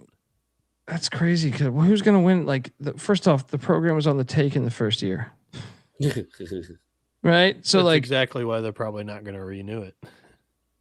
I mean, how's it? If you don't have the locker room, man, like. I don't know how it's his fault, but it's a very good reason to just not renew it. Plus, he's up there in age. Like, this was a plan. Who the fuck can win in 2 years? It's not like he's walking into a great place. This isn't like seen it all over the place. Recently. I'm just gonna say this like, right who here. Who the fuck can win in the 2 years? We saw Indiana win a national championship in 2 years in football. Yeah, but they got money. Well, and also Signetti was winning everywhere. Yeah, Fresno. Well, they're the ones that hired a high school coach. It's not happening. Like 2 years. He needs that a was third all year. the plan was. He needs a third year. He's about to have their best season in the past 4 years. Contract. I don't see them renewing it. Okay, so check this out. Since 2019, they had 1 year. Justin Hudson got 23 wins in 21. Other than that, this is the best season they have had since then. I mean, come on.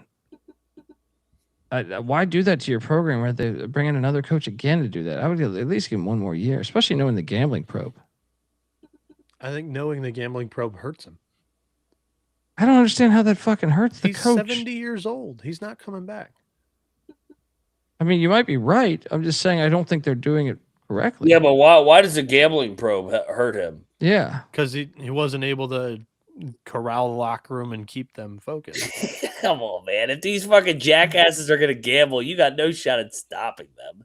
You said it himself. He's 70. How the fuck's he going to know? First off, it's not even legal in California. Not even Kurt Signetti could get if these guys really want to be fucking jackasses and fucking gamble their fucking careers away. There ain't no coach that's going to be able to stop. It's not even legal in California, but that's exactly where the gambling ring was for the NBA. So, well, that's my point though. Is like, it's even worse there. So it's like the players. Like my point is like, I don't think it should be on him. You know what I mean? Like it's gonna. I mean, who does it fall on? The players. Players. Yeah, that's why you fucking cut. What is he? Their fucking dad? Is he driving him home? What the fuck's going on? Like fucking these kids are fucking paid. Hey. No, you might be right that he's not coming back, but I'm saying that's a lazy fucking excuse. 100%. If these motherfuckers want to get the NIL and be treated like fucking pros, then they need to act like pros. Fuck these dudes. Yeah, I'm just saying his best year since 2021 and the second best year in the past 7 years, providing they beat San Jose State tomorrow. At least it'll be as good as anyone's done. So, since no matter what, if he loses out, he still has done the best job or tied the best job in the past since 2021. I just don't understand. Like, you hire any coach. And here's another thing is like momentum. Clearly, he's improved from year one. He's doubled up his wins. Well, it was hard not to improve. To your guys' point, the team was on the take. Okay, but I'm saying like momentum, like they have looked much better this year. I don't know why we are prolonging it. Like, yeah, I get your point. He lost by 2 to New Mexico. Like they lost by 4 at Colorado State. Back. I would list it at minus 220. He gets canned. I mean, you're probably right. It's not even a firing. It's just they're gonna part ways. The contract's done. Yeah, they're morons though to do a 2-year contract from the start though. I don't think a 2-year contract would ever work like anywhere. I don't think that would work.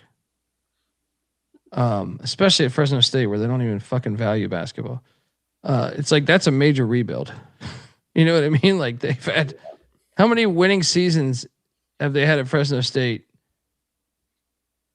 They could be good. There's always potential because Tarkanian had it going, but I'm saying they've made the tournament once since the year 2000. What are you expecting? There are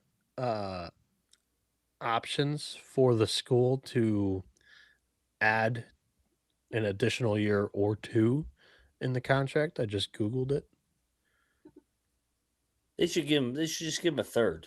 Yeah, I wouldn't go past if to me if they don't do good next year, then you pull you pull the plug on them. But I saw positive.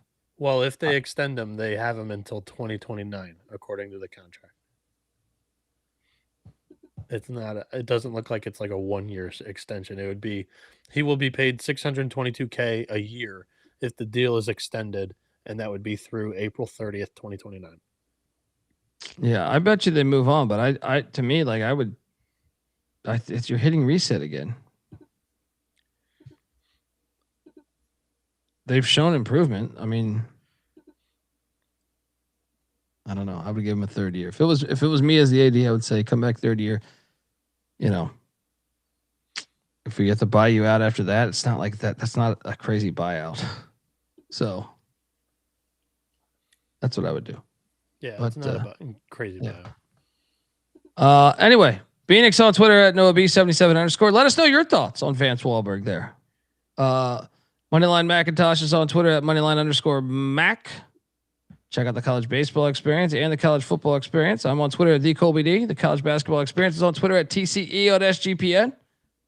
Shout out to the whole chat. We love you guys here every night. Even the piles of shit that come in here and talk trash. Although I haven't seen them recently. I feel like we're having a good couple weeks. Right? Yeah. Outside the 2 TMZ games, it was a good night tonight. Yeah. All right, folks. One last point from Peyton, who asked the question. He said the AD did not hire Wahlberg either. Yeah, they're probably going to pull the trigger if I had to bet. You're like Bieniek's probably right. I'm just saying, like, to me, I'd be surprised if they win next year more than 13 games. Starting over again. Probably right. Yeah. Till next time, folks. This is the college basketball experience. You better start thinking about yours. And we out of here. I hear there's rumors on the internets.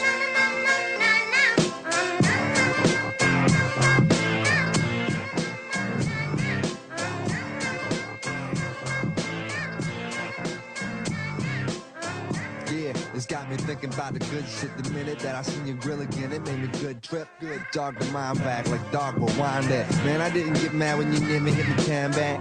But the comings on was strong. Now my shit's coming along, you know the song. The truth is I'm pretty much on fire again. It's eating up for real, I'm alive again. And that's the attraction factor. Vancouver, Michigan with my rap disaster. Yeah, you know you want it how you want it. No need to trip cause I got it, doggone it. It's all yours and the extras too. All the super music and the sex for who? Just get it straight cause he caught me in a good mood. Let me demonstrate what this time of year could do. Sing it.